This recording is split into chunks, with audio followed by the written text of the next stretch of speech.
welcome to the 2+2 Pokercast presented by RunItOnce.com. I am your host, Dave Schwartz, alongside Roscoe P. Coltrane. We are very unprofessional. And Mr. T. Chan in Thailand. T, how are you, sir? Well, I gotta be honest with you, Schwartzy. There's bark in my coconut. Running bad. I ordered a coconut. I'm here at the restaurant, and I ordered the coconut. They didn't do a very good job sawing open the top, and I got all the little bits of coconut bark inside my coconut. So I'm gonna tell you, it's rough out here. But I'll try to pull it together and do this poker show for the people because I am a man of the people. So I'll see what I can do under very difficult circumstances. T. Chan, man of the people. I like it. -7 here. Everything is obviously great. I am actually at a restaurant here. You may it's 11:30 here in Thailand, so you may hear the lunch rush come in. You may hear random blenders and juicers, but unfortunately my hotel internet's not doing so hot. So I'm coming to you live from the Jab Bite Bistro. The Jab Bite Bistro. All right, free plug. If you're ever in the middle of nowhere in Thailand, hit the Jab Bite Bistro, right? Exactly. If you stop hearing me talk and I suddenly drop off for half of the show, then that'll be the Wi-Fi review. Nice. How's the training going? What's the latest there? Oh, it's wonderful. I mean, I'm training 3-4 hours a day. It's pretty cool. I'm getting Thai massages at night. I'm eating good food. I'm getting all the sun. I'm going to bed early. It couldn't be better. I really looking forward to continuing the train. Hopefully get to fight sometime in the new year because I know when I leave this place I'm in great shape. This place is I've explained before, people are probably tired of sticking for it, but it's MMA camp / fat camp all in like a 2-mile street, and it's great. You see everybody here just kind of living the healthy lifestyle. All right, give us an idea of how much it costs you to live this lifestyle aside from the training. I'm sure that isn't really too relevant for anybody just traveling through, but massages, great food. What's the daily nut there?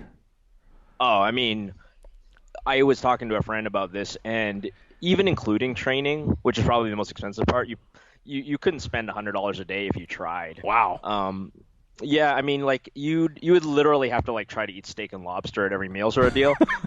So wow. I mean, I eat until I'm full, and that's maybe $10 a meal if I'm pretty full. And then the hotel that I'm staying at, it's one of the nicer hotels here. I got the monthly rate, comes out to $20 to $25 US a night. Massage is about $6 an hour, and I can't even get a massage every day because I literally don't have the time with the training. And then training I spend about $10 to $20 a day, depending on whether I'm just doing classes or I'm doing a private. But yeah, I mean, you can easily live here for $50 a day. And live well. It doesn't sound like that would be and live well. But I mean, if there's anybody out there listening who's, I mean, especially if you're sort of on this side of the world, but even if you're not, and you just want to lose 20, 30 pounds, be in a place where there's nothing to do but be well. You can afford to be here, and certainly if you've got a job that allows you to telecommute it into work or do Skype or just do online consulting or whatever, this is probably the healthiest place to be. I know there are other places like it. I think Central America has yoga retreats, and there's places like that to do, but this has everything set up. All you have to do is show up and get good. And the name of the town again, so if people can find it on the map. Sure, it's in. Excuse me. It's in Phuket, Thailand. It's in Phuket. I choked on a little bit of coconut. I literally choked on a little bit of coconut bark there. I'm not even joking anymore. I've got some stuck in my throat. You're rubbing it in. Phuket, Thailand. There's one sort of row of streets. The Thai name is Soi Thai Yed. You won't remember that, but if you just look up the street that Tiger Muay Thai is on, there's Tiger Muay Thai. There's other fight gyms. There's a couple of CrossFit gyms. There's some fat camps, basically, essentially, for lack of a nicer term.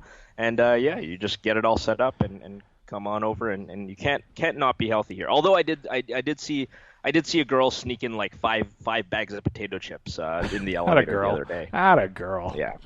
So if you're an online grinder somewhere around the world, you're living in a place that's really expensive, like London, Toronto, Vancouver, somewhere like that, what are you thinking? It's -7 here in Vancouver, snow everywhere.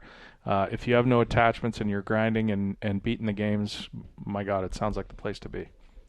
I mean, I guess different strokes. Like some people like, the culture of a London or a Toronto or a big city like that. But I mean, yeah, I mean, you've got there's a reason why a lot of the Black Friday people move to Mexico instead of Canada, right? Sure. Because Mexico's cost of living is much cheaper. You've got much better weather. But I mean, I'm guessing like the sort of people who like big cities and nightlife and, well, maybe not nightlife. I'm sure they have nightlife in Mexico too, but like, a lot of those sort of events, a little more first world feel. They might move to the Torontos and the Vancouvers, and the rest, they're in the beach resorts of Mexico, and yeah, in some places they're in sick houses in Thailand. Some guys who are beating the high stakes game pretty good, Donnie Stern, guys like that, can afford to jump to Vancouver or somewhere where it's really expensive. But if you're a small stakes grinder, making 100 or 200 a day or something like that, then that seems like a no-brainer to me. But absolutely interesting. Speaking of traveling, Mr. Roscoe P. Coltrane here is heading to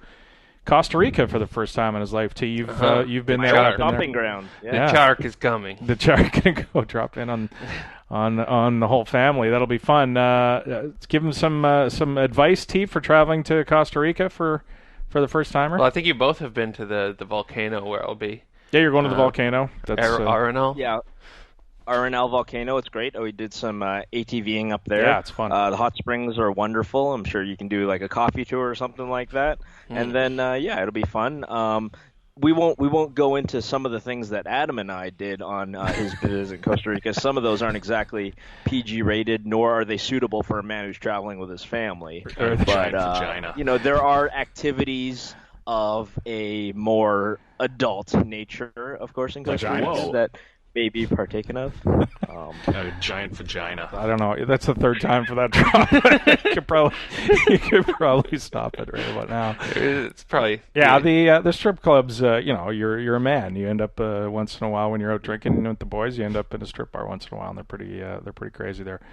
But have some fun. It's a beautiful country to go to. The beaches, the cost of living again is very, very, and it's cheap, and the obviously the people are all friendly and the warmth. You're gonna have a great time. I think should be fun. Yeah, good times. I think it's definitely a place where if you're in the city, you definitely you want to keep one hand on your wallet and keep your senses around you because the capital can get a little crime ridden, and Ross, for those who don't know, is about 6'3" and pasty, so he doesn't exactly blend in with the locals.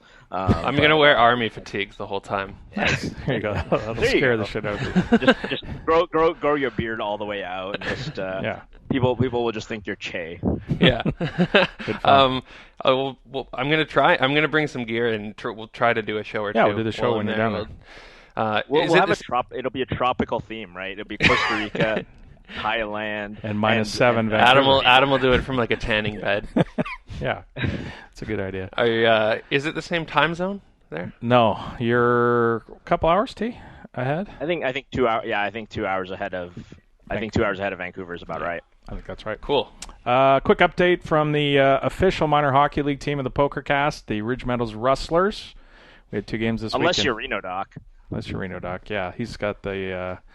I can't remember, some Bishop Minogue or something like that, his kids' team. But the Rustlers had 2 games this week, and we played the same team twice.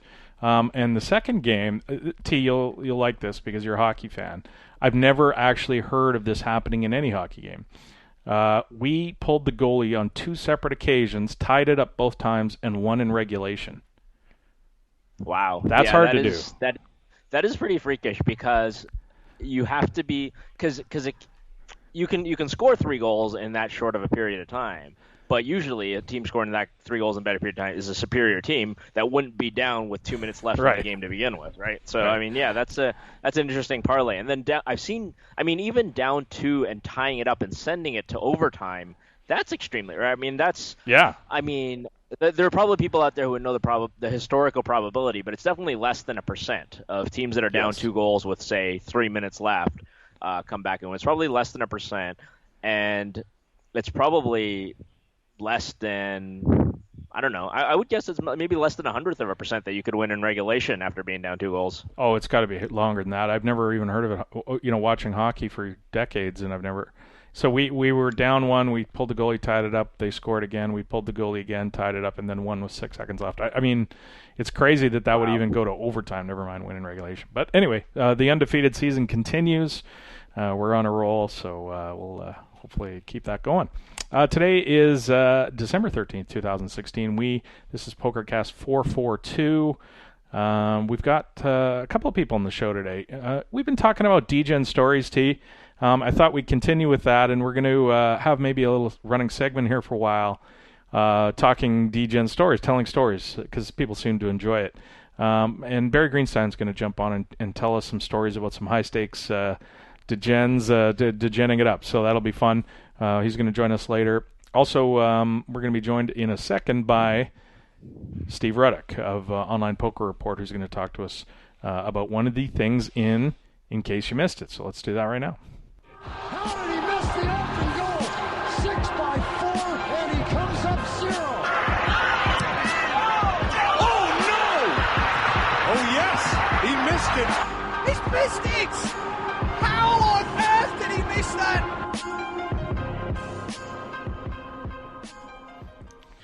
In case you missed it, the online poker traffic report over at Poker Scout is pretty interesting these days, T. Without looking, what do you think the top 5 online sites are in terms of cash game traffic? So you want me to name the top 5 online sites 2 in through order? 5. You obviously know number 1. 2 through 5.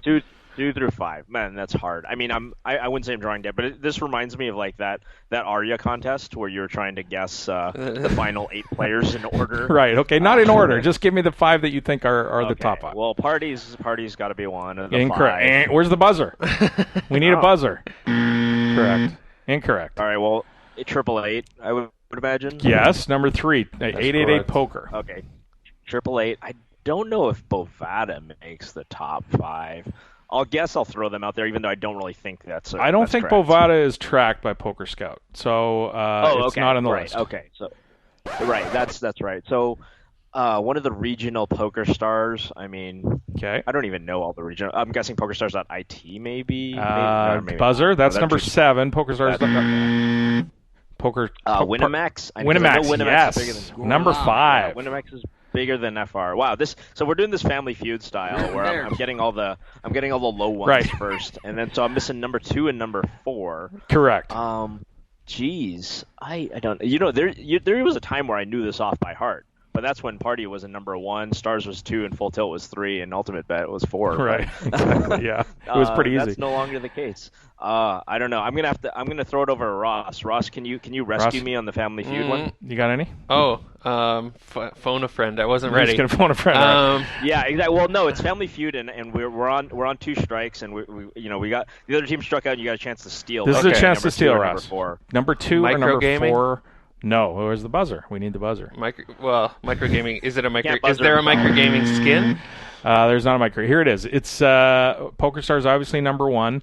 Number 2 is really interesting. PokerStars.pt. Portugal. The Portuguese PokerStars is number 2, ahead of 888 in 3rd, Ignition in 4th, Winamax in 5th, and you mentioned Isn't Party Ignition Poker 6th. Ignition wasn't that was Bovada. Oh, that's correct. Switched over. Terrence, I forgot. They had So a you're name a sign of change. correct. There you go. No, and Terrence I was did correct. say that I thought there was a regional PokerStars, but I never in a million years would have guessed PokerStars.pt. And I thought that was interesting, and we're going to bring in Steve Ruck. He wrote an article on exactly this topic, so let's bring him in right now. Steve, welcome back to the Pokercast. Thanks for having me.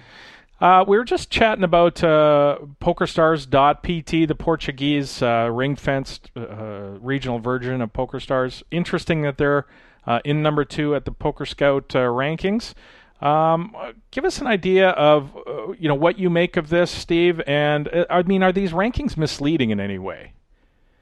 Yeah, there's a few things going on with the rankings, especially with the Portugal site for PokerStars. The obvious thing is that PokerStars is the only operator with a license in Portugal, so they have veritable monopoly on all the players there. The second thing that's really working in their favor as far as cash game traffic goes is that there are no spinning goes in Portugal. I see. Which has taken a lot of the cash game players that would usually just jump into cash games and now play spin and goes casual players. So what they're finding in Portugal is those players who would gravitate towards spin and goes are going back to cash games. So the rankings themselves are really, really wonky for a market about the size of New Jersey. It's not much larger than New Jersey, but there's other reasons for Portugal's for those cash game numbers to be up so high in Portugal. It's a very good market for poker. I think we saw that as far back as like 2011 when we had the Portuguese poker prodigy, and that kind of kick-started a poker boom of sorts in Portugal. There was a lot of Portuguese players coming into the game. So it's a good market to begin with. They've been deprived of poker for about a year and a half. So it's sort of like the U.S., only not as long in their build up to a relaunch. So, I mean, there's a lot of stuff going on in that market that makes the Poker Scout numbers a bit misleading. Is there something about the offering, spin and goes in Portugal that Stars are they trying to test this market to see if maybe spin and goes aren't going to be offered to that? Or what's the reason behind the fact that spin and goes aren't offered there? Do you know? I don't know the exact reason. I know they're going to be offered there. I don't think this is any strategic move. It probably is regulatory. It's usually how those things work. The comparison, Steve, to New Jersey is, I think, an interesting one, and you casually mentioned it. About 9 million people in New Jersey, about 10 million in Portugal, so comparable sizes. But you also mentioned, of course, that PokerStars is a monopoly there, whereas in New Jersey it's kind of split up between PokerStars, 888, Borgata. Is this sort of an argument almost for?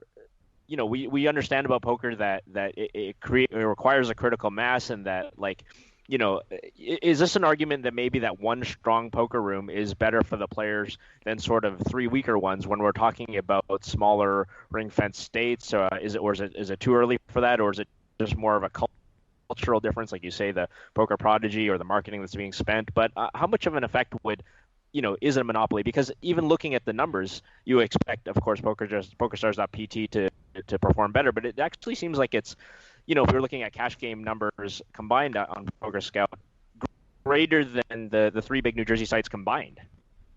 Yeah, I agree with that. That obviously, if there was just one site, that it would be better for the players. It'd be obviously liquidity begets liquidity in poker. So as many players as you can congregate around one operator would be ideal. New Jersey has other things working against it. I mean, there's very, very invasive player verification. You have to give your social security number, just different things like that that put off a lot of players, where Portugal, I don't believe, has as stringent of regulatory requirements.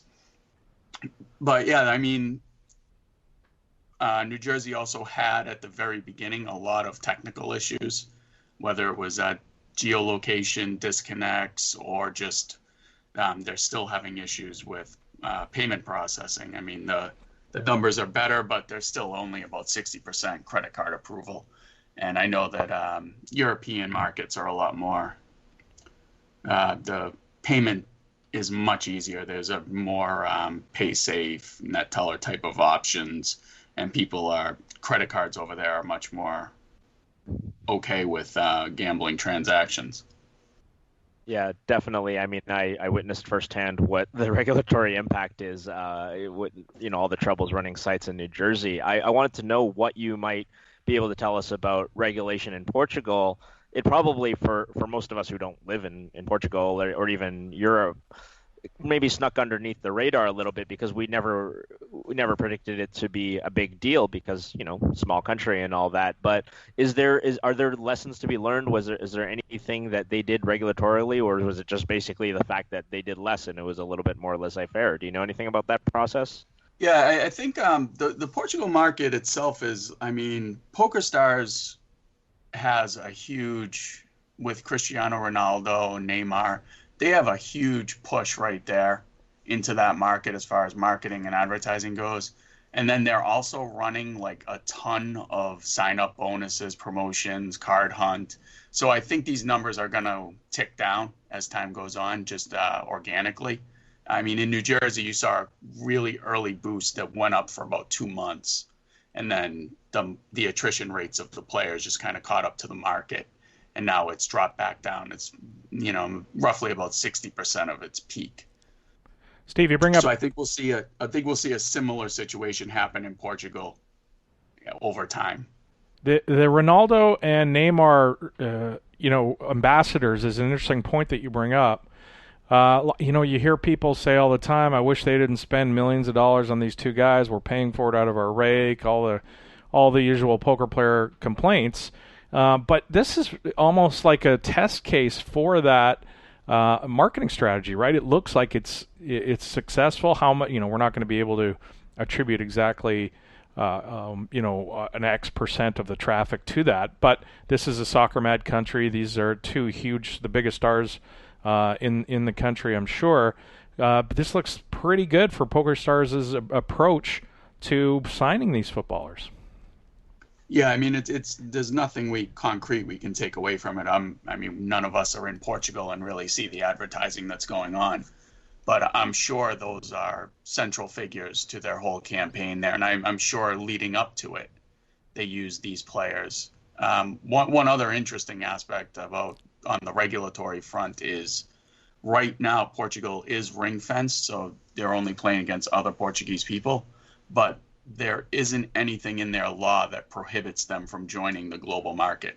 And the plan going forward is that the PokerStars Portugal players will be combined with their global market at some point. Steve, how healthy do you think the online poker community is in the world right now, in your opinion? Obviously, in the U.S., we have this fractured situation. We're stuck in pause here. We don't know what's going to happen with the new administration coming in, and there doesn't seem to be a movement in California. They're still hung up on the bad actor clause.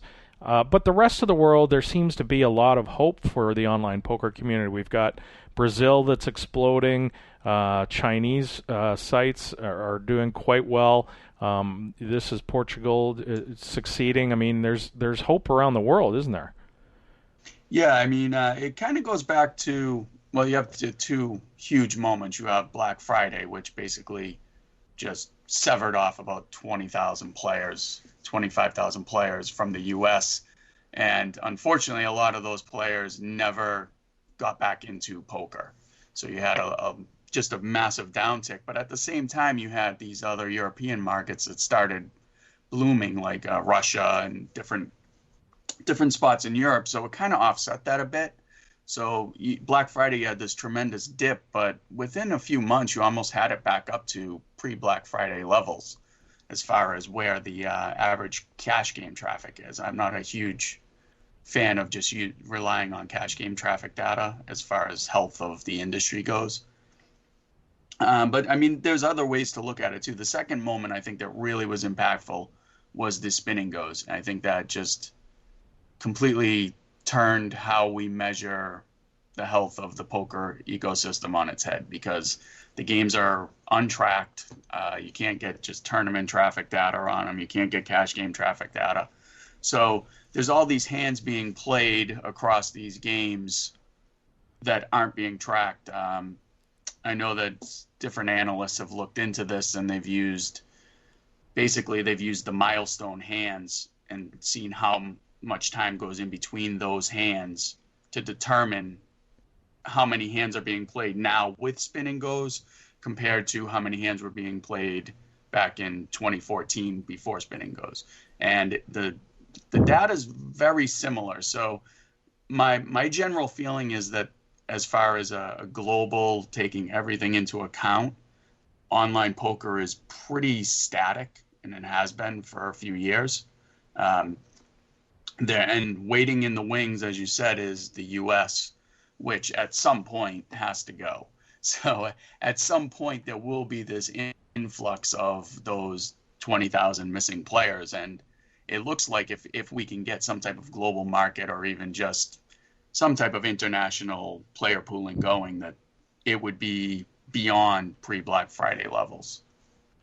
Yeah, you mentioned Portugal has nothing written in their laws and regulations regarding combining of liquidity, and that they, you would expect them to join. What can you say about the other European countries? We've got France, Spain, Italy. What other ring fence countries? Is Belgium one of them? I think, right? Anyway, can you speak to the other kind of European nations and their willingness to sort of join a global or maybe even a pan-European player pool?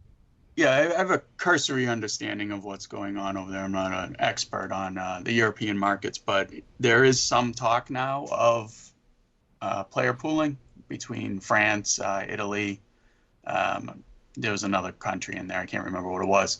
And essentially what's going on is the regulators are okay with it, but trying to come up with a way to tax them differently, because French tax is much different than the way Italy taxes their games.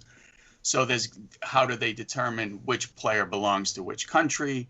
What the money that goes into the pot, how is that taxed? So there's a lot of logistical issues that go along with it. Even in the Delaware, Nevada compacting, that took quite a while to straighten out. And those are two very small markets. And Delaware is basically, we'll just do whatever you want us to do. And that took a year and a half to straighten out, just logistically getting the regulators on the same page and determining how they're going to, divvy up the money at the end. PokerStars and other sites, but especially PokerStars, has moved to push players to the casino, to sports betting through BetStars and their casinos. I mean, when this first was announced, I think a lot of us, Steve, were sort of thinking this was going to be a death blow to poker, because casual players are going to be pushed out the door over to doing something that's quick, and they're probably going to lose, and they're not going to have enough money to play poker with. Has it had that effect that we thought it would? I mean, we're somewhat into the process now. What's sort of your take on how that's affected the poker community?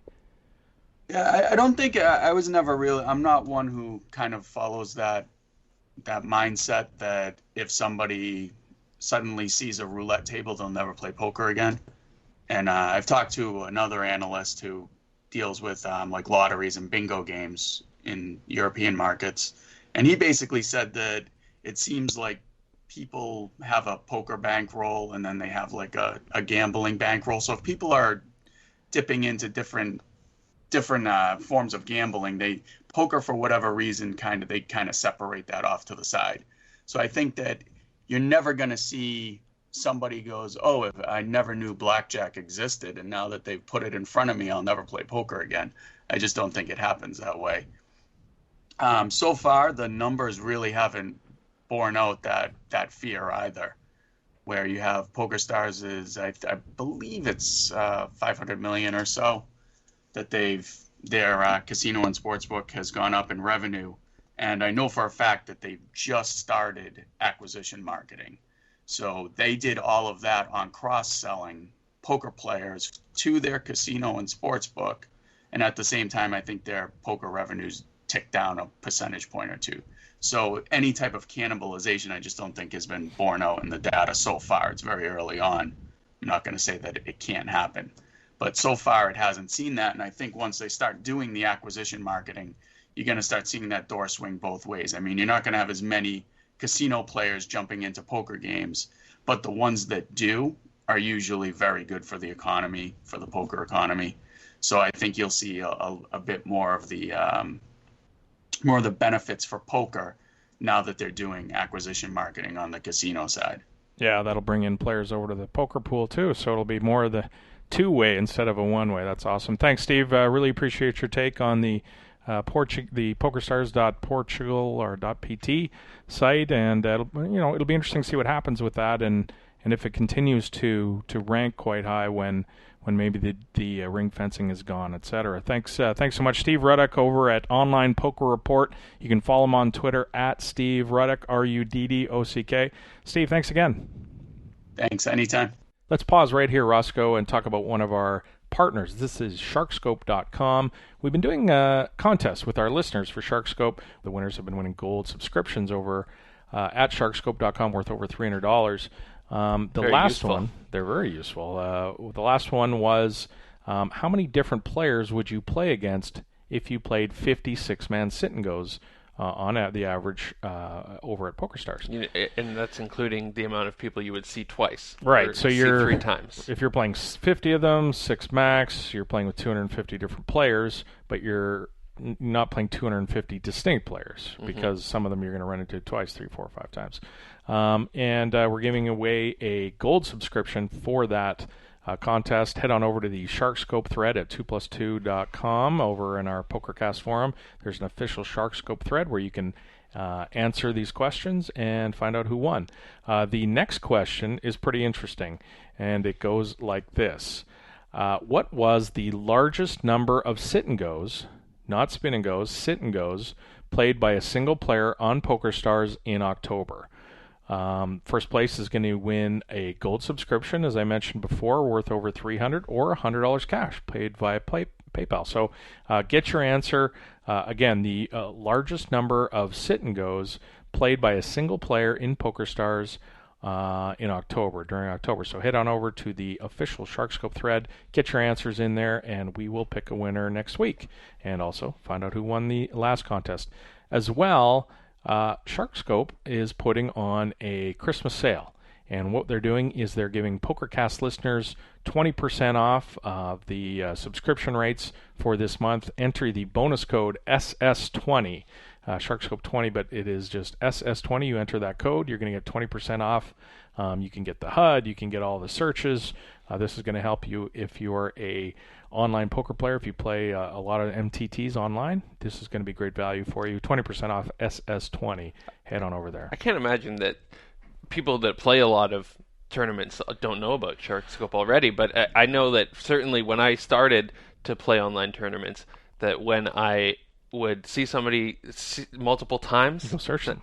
Look them up. But you only get 5, right? Yeah, you only get 5 a day. So you can't do that if you're And playing you a always lot. one of those is always yourself. Right, you're going to see, you check your ROI and all that kind of stuff. You're not going to get the HUD, you're not going to get the advanced stats and all that different stuff that you can get if you do subscribe. So head on over to sharkscope.com. All right, let's move on to the next thing. In case you missed it, T. Wait, hold up. Whoa. After all that, we don't even get to sing the praises of the nation of Portugal. So here we have a country that has the second largest cash game poker site in the world, certainly the largest ring fence site, open to joining the global player pool. So they have regulators who aren't morons, and Portugal, a country that in 2001 decriminalized all drugs, made all drugs legal. And so the cash games are juicy. Everybody's on heroin. The funny thing is, of course, when you legalize drugs, like people actually stop using them. Right. Is there a more forward-thinking country than Portugal? I mean, we just talked about where you should move if you're an online poker grinder. I mean, I think Portugal has to vault up the list, lower cost of living than most of continental Europe as well. So, maybe Portugal should maybe crack near the top of the list for poker grinder destinations. It's hard to think of a more forward-thinking country, Adam. And let's not forget about the paella. I mean, that's got to be one of the main reasons. But yeah, no, it's there's paella. I do love seafood. Yeah, exactly. Seafood on online poker, and you will never go to jail for smoking a joint. And beaches, which I've never been to Portugal. It's one of the few countries in Europe I haven't been to. Me neither, but it really seems like a European success story of late. It does indeed. And our friend Scott Wilson just came back from there and said it was fantastic. He said you couldn't spend $50 at the nicest restaurant if you tried, which is always nice when you've got the best. And Scott tries. And he does. He tries really hard. Scott tries. All right, let's move on. Muito bom, Portugal. In case you missed it, Terrence, Andrew Lichtenberger, Lucky Chewy, has started his own poker site. Lucky Chewy Poker. He said, this is a quote, "Our vision is simple, a poker site by the players, for the players, with low rake and great rewards."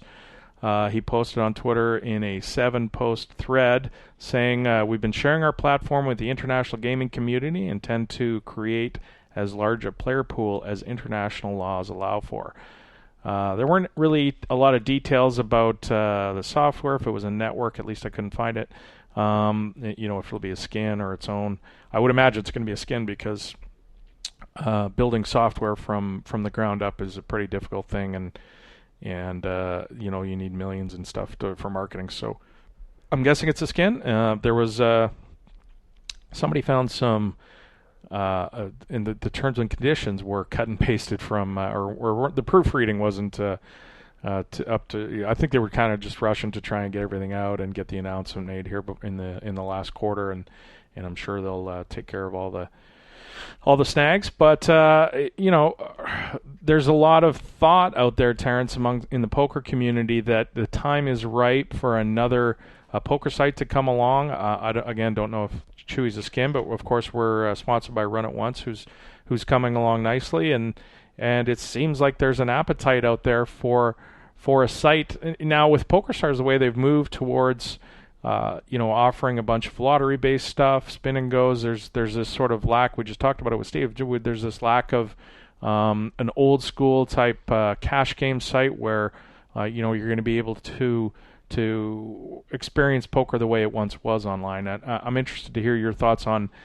if it's recapturable, if we can get back to that point, or are we just too far gone now with casual players playing these games that they're going to need those offered to them?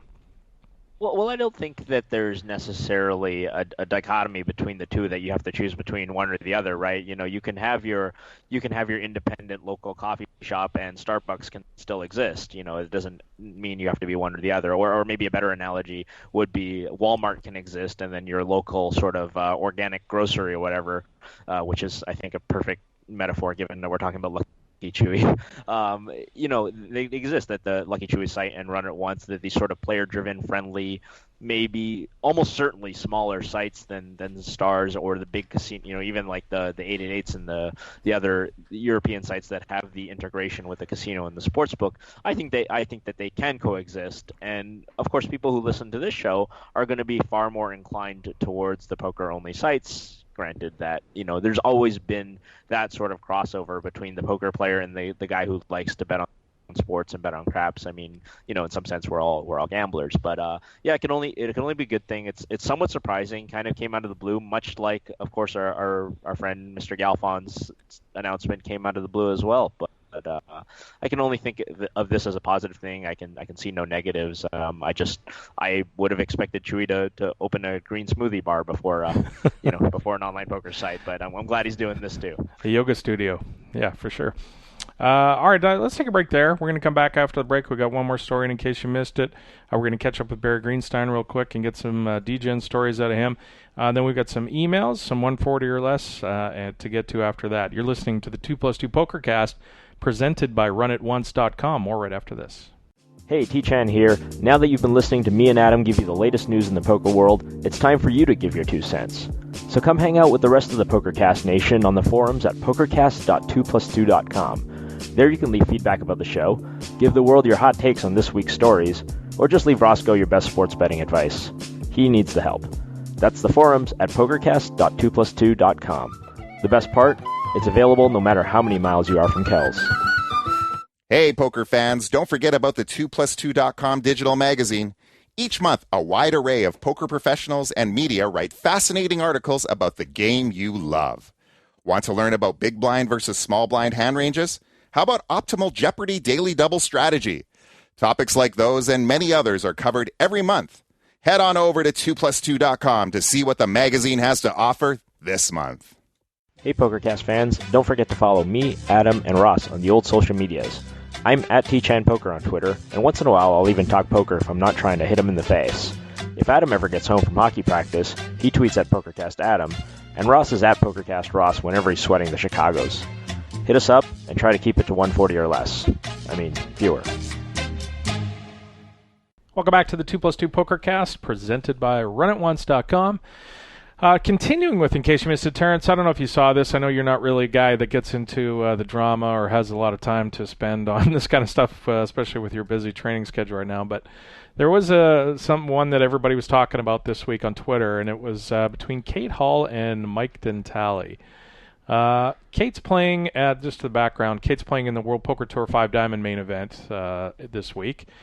And she gets in a big pot where she tank calls off a 4-bet shove for around, I think it was 80 big blinds with ace-10 off. Pre gets it all in.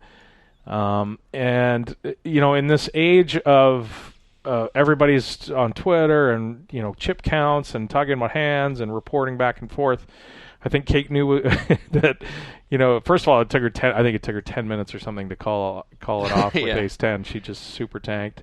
And I think what happened was the guy she was up against, I can't remember who it was. It was I'm not 100% sure who she was playing in the hand against, but she made it. Hutter. Well, it was Barry Hutter, right? She made it 44,000, and he shoved for 145. So it was like 100,000 more back to her, and she was constructing a range and doing math and all kinds of stuff. But after she gets it in and loses the pot, she tweets out, "Spoiler alert for those watching updates. Just went with the read, and I was pretty confident and I was wrong. It'll look horrible and now short." Someone asks her on Twitter if calling off with ace 10 is ever correct, and she says getting 2.3 to 1, yes, depending on range assumptions. And Mike Dentale tweets and says, "This answer proves to me why you're clueless." And so before there's more, we'll get to what happened after that. But of course, the guy asks her if it's ever correct to call off with ace 10 off, and if there's a million scenarios you can build where it's correct, right? Like she's getting 8 to 1 or whatever, right? So, to say for Mike Dentale to come in and say the answer proves to me you're clueless shows that he's clueless. Really, I mean, it doesn't make any sense to me.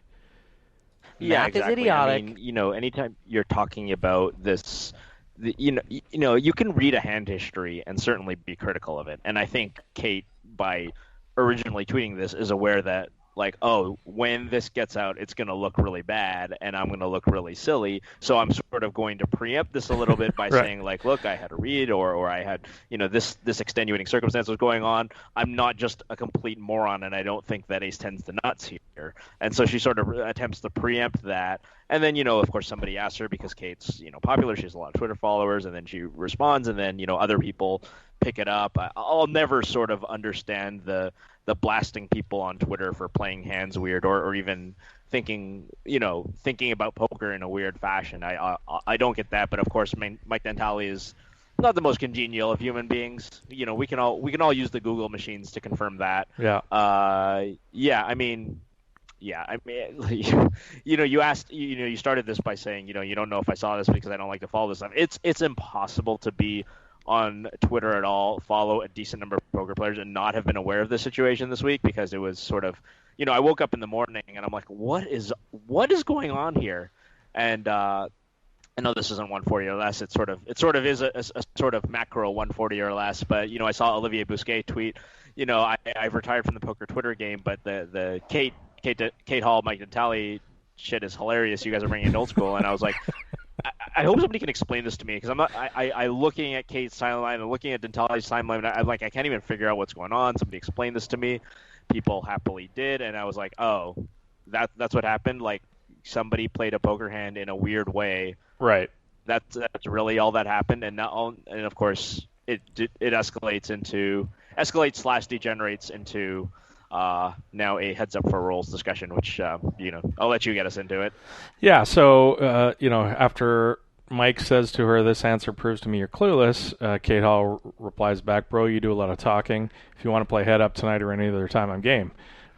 Basically, this, and I love that poker beefs or disagreements amongst poker players always come down to head up for Rollz. Yeah. It's the best. It is the best. Absolutely. I love it. So, a quick story.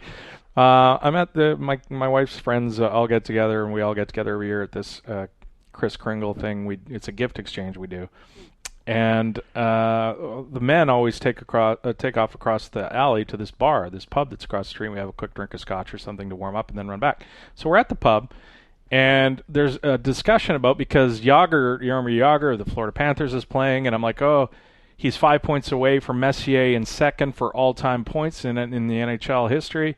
Of course, it's Gretzky's first, and Messier second, Yager third. And a guy who doesn't gamble, or I don't know that he gambles, or I think he doesn't, we never talked about it, says, no, it's Howe. It goes Gretzky, Howe, Yager. And I said, no, it's Gretzky, Messier, Yager. And he goes, no, you're wrong. So I instantly, because I'm used to this with all my poker player friends, I'm like, well, would you like to bet on it? And he goes, yeah, I want to bet on it. I go, okay, well, how much would you like to bet on it? Like, I almost want to give him like 10-1 so he'll bet some large amount of money or something because I know I'm right 100%. But clearly in the meta game, that's wrong because 10-1 should set off alarm bells. Yeah, so clearly you give him 2-1. Not to a gambler, right? To a guy who just thinks, oh, this guy's giving me 10-1, I want to bet more. Anyway, if it's a gambler, yeah. Maybe. But who knows? Anyway, so depends how much respect you have for him. So we bet 20, and of course I won, and then I feel like a dick because this isn't how normal people resolve disputes about like stupid little shit. It should be. On the show before. It should be how people behave, because if you're not willing to back up your opinions with action, then they're just opinions, and there's nothing wrong with having opinions. It's having opinions is great, but betting on things is so much better. It is so much better. But here's the thing: I'm thinking, oh shit, he's going to tell his wife. His wife's going to be mad at my wife or say something stupid. This guy's trying to steal my, you know what I mean? Like, you just don't know what kind of thing you're setting We're off. not grade school. Nobody's gonna tell on your parent. Like, you can't be like little Adam beat up little Johnny at school, and you need to do something about your parents. Like, this is not. Anyway. This is real life. We're consenting adults here. It is, yeah. So anyway, so this is what happens. This breaks down into a head up for Rollz situation. Matt Glantz jumps in. And he wants to escrow, set the match up for Poker Night in America, which he's an ambassador for, I believe. And apparently it's been worked out. They're going to do 3 10K head-up freeze-outs in March in Philadelphia to be taped on Poker Night in America, which will make... I mean, how good is it? Like, what a world we live in. Like, great. In the old days, you would have, dueled. This might have happened. Now, in the social media /voyeurism /reality TV age, we get to have a good old fashioned grudge match on your intertubes, on your screens. It's great. We're bringing it old school and new school. The best was Timex tweeted at her something like, "How can you call with Ace 10 off in that spot?" And she instantly tweeted back, "I put him on Ace 9," which was fantastic. Correct response. Yeah, that reminds me. Yeah, once I was once playing like a 9-hour heads up 300-600 heads up session with some dude on Ultimate Bet, and I just misclicked and I hit fold and show, and I'd ace jack. Like, oh no, you open folded ace jack, button, right? Like, which is like a hand. Like, and he just types like 7 question marks in the screen, and I just wrote, "Put you on ace queen," and he just LOL'd, and it was great, and the match continued. It was like the most obvious misclick of all time because nobody folds ace jack heads up. But I put him on ace 9 is the only correct response answer, and it's really interesting to me because I'm biased. I mean, I from my interactions, I listened to the Kate Hall podcast. We had her on the show. I like her more from what I know about her than I like Mike Dentale. Like, that's not. I think you're in the majority there. I don't think that's. But I think she's handled this really well because either one of two things. A couple of things. I'm sure she wouldn't have called them out into this heads up match had he been a little bit more diplomatic. If he'd been that other dude who just said, like, do you really think calling off 80 big blinds is right? I don't think it's good. It's more of the sort of very caustic way in which he was challenged. And then, she thinks that, whether she's right or not, I don't know. I don't know anything about Mike Dentale, but she's goading what she thinks is a weaker player into a heads-up match, and maybe she's wrong. Maybe it's Mike Dentale who's goading a weaker player into a heads-up match. But the point is that somebody's going to get some equity out of it. It's going to be on TV. It's old school, new school. I am down with this type of cheap, tawdry, voyeuristic gossip because they're both willing to back it up, and that's what makes it great. So props to them, props to Matt Glantz and Poker Night in America for setting it up old school style.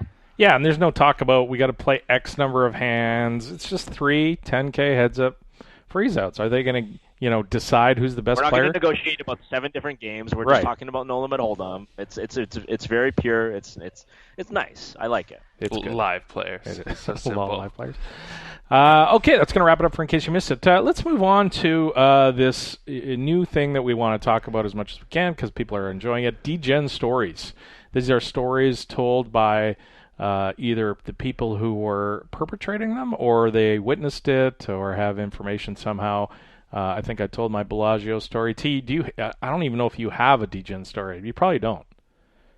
You've asked me this before, but Yeah. I don't have a degen story off the top of my head. But if we're going to make this a regular thing, I potentially have a special guest for you next week who probably has a good one. I'll keep it a surprise for now, and I'll see if I can procure this person. But I'll let you have the first crack at it this week. You have somebody who's been around the degen world for quite a while waiting to talk to us, so I'm happy to hear his story. All right, let's bring him in right now. Let's change his name a little bit, just so he stays a somewhat anonymous. Here he is. It's Harry Greenstein. Harry, welcome back to the show. Close enough. How's it going, guys? Good, very thanks. I haven't talked to you guys for a long time. Yeah, it's been quite a while. We're doing this degen stories. I figured there's nobody in the poker world that probably knows more of these stories than yourself. And I shot you a text, and you were willing to come on and tell some stories. It's we're going to try and make it about guys who just do the craziest stuff. And there was this sort of heyday of poker back in 2005, 2010 when money was everywhere. It's probably not the same now, but maybe share some of the stories that you can remember. Well, I'm glad you didn't start off by saying you figured I was one of the biggest degenerates. No. Although actually, in all fairness to that, when people read my book back in the day, they always would say, "Oh, it's so good that you didn't do all these terrible things that get gamblers in trouble." And I always said, "Well, actually, that's not the case. I've done just about all the stupid things myself, but I kind of learned from them, or at least." Maybe I'm still not doing the right thing, but I have a story to tell why you shouldn't do it. And pretty much always felt that I did every stupid thing that everyone does as far as money and different things, except for drugs. Fortunately, I didn't get into drugs. I was always the guy who, and drinking either. I was always the straight guy, mostly because I was a poker player from a very young age. And I and also I played sports, but I always kind of thought of poker as, poker player as a mental athlete. So you had to, keep in good shape and, not be high and not drink. But of course, the people around me did drink, and I made a lot of money off some of those drinkers. But to get to your degen stuff, yeah. One of the things I was thinking about is, I'm playing, just to give a plug to where I've been playing lately, the Gardens Casino, okay, which you may or may not know is probably the biggest poker casino in the world. What? Has more poker tables than anywhere else. Didn't know that. The Commerce is probably the most tables, but they have a lot more Asian tables. But as far as poker tables, I think Gardens is now the top. I played I'm friends with people at the Commerce too. I play there sometimes, but I've been playing more at the Gardens. And some people may know that when we finally get poker into California, Poker Stars is in a coalition with the Gardens, with the Commerce, with the Bike, and I think San Manuel and Morongo are the 5 casinos in the coalition. So right. They'll have some connection. Anyway, now they got that plug in. Degen. Well, some guy came up to me yesterday and I often have people say, "Hey, I like the way you gave money to charity," and the guy, he was drunk and he pulled $1,000 out of his pocket and gave it to me. What? And I said, no, you're going to have to do it yourself. And the people at Taylor are kind of floored, but they don't realize because of back in the day when money was flowing and we're all giving money to charity stuff. People have a habit of giving me money. I'll be sitting at the table and someone will throw me $100 and say, "Hey, give it to charity." And I always say, throw it back. They know you're going to have to do it yourself. I might give them suggestions, but anyway, so this is where the degen thing comes in, is where people giving me money. Okay. The first time I remember someone giving me a lot of money was I had just met him the day before, Jason. I'm trying to think if I should say his last name. Let me leave it as Jason. Okay. People will know later when it's done. And he comes up and he says, and remember, I just met him. It was before 2005. It was like in the 1990s in Vegas. And he said, "Can you hold this money for me?" And I look, and it's $250,000. And I said, "We just met." And he said, "I know, but I picked up this girl at the strip club, and I'm going to bring her up to my room. And I just would rather have you hold it than me." And I said, "Well, why don't you just put it in the cage? We're at the Bellagio, I guess." And he said, "Well, I don't like to put a lot of money there. I don't want them to, have track of my money and stuff like that." So I didn't know what to say, and I was thinking, wouldn't it be weird? And you really don't. What if it was one of these situations you take money from someone you just met? Although I had heard he was a good guy, and then you get robbed or something, you're set up. Right. Weird things.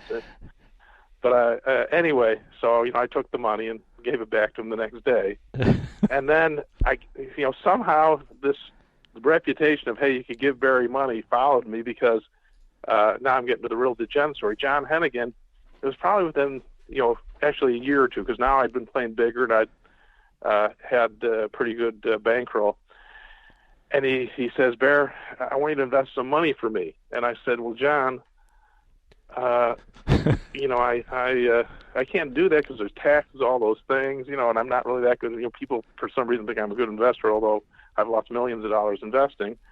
But I said, John, I can't do it. He says, well, I've been doing well lately, and I've got all this extra cash, and I kind of want to get it out of my hands, and I can trust you. And he said, why don't you invest? I said, well, John, if you give me money to hold, I may invest it, but to keep it away from you. But don't go calling me, like in 2 weeks or something, to say you need the money. He says, no, I promise you I won't do it. Just he says, here's $400,000. Just maybe a year or two, if I need it, I'll give it. I'll give it back to you. And people know John Hennigan. I'm bringing his name up because he'll probably, I don't think he's been picked yet for the Hall of Fame, but he's certainly a good candidate for it. But and definitely a degenerate. As a matter of fact, when I tell a story, I always digress. In my book, when I would talk about different things like how to hold on to money, I put Dan Harrington's name next to it because he's known for being good with money, on poker player like. But when I put like being a degenerate, I decide whose picture to put, and I think I put Tuan Lee's name. Right. And it ended up in an argument between John Hennigan and Tuan Lee, where they were both saying, well, who's more degenerate than the other? And their picture should have gone there. They wanted their picture anyway, next to it. Sure. I love it. Yeah, right. They were, I guess, proud of their degeneracy. But anyway, John gives me the $400,000. I fly home. I was flying home to Vegas then. I flew home. I went to sleep. I hadn't yet woken up the next day, and I get a call, Bear, I need the money. And I said, John, I thought you had a couple million. He said, well, I did. Oh, but what happened from the time I left Vegas, he'd gotten drunk, started playing blackjack, 10,000 a hand, 7 hands. Okay? Wow. He got stuck a couple $100,000. Now he tried to play 2 tables at once. Wow. So he's playing, you'd think he's betting the max, 7 hands, 10,000 each, but that wasn't enough. He had to bet both tables. Now, this is in John's drinking and drug days, and every year he texts me now.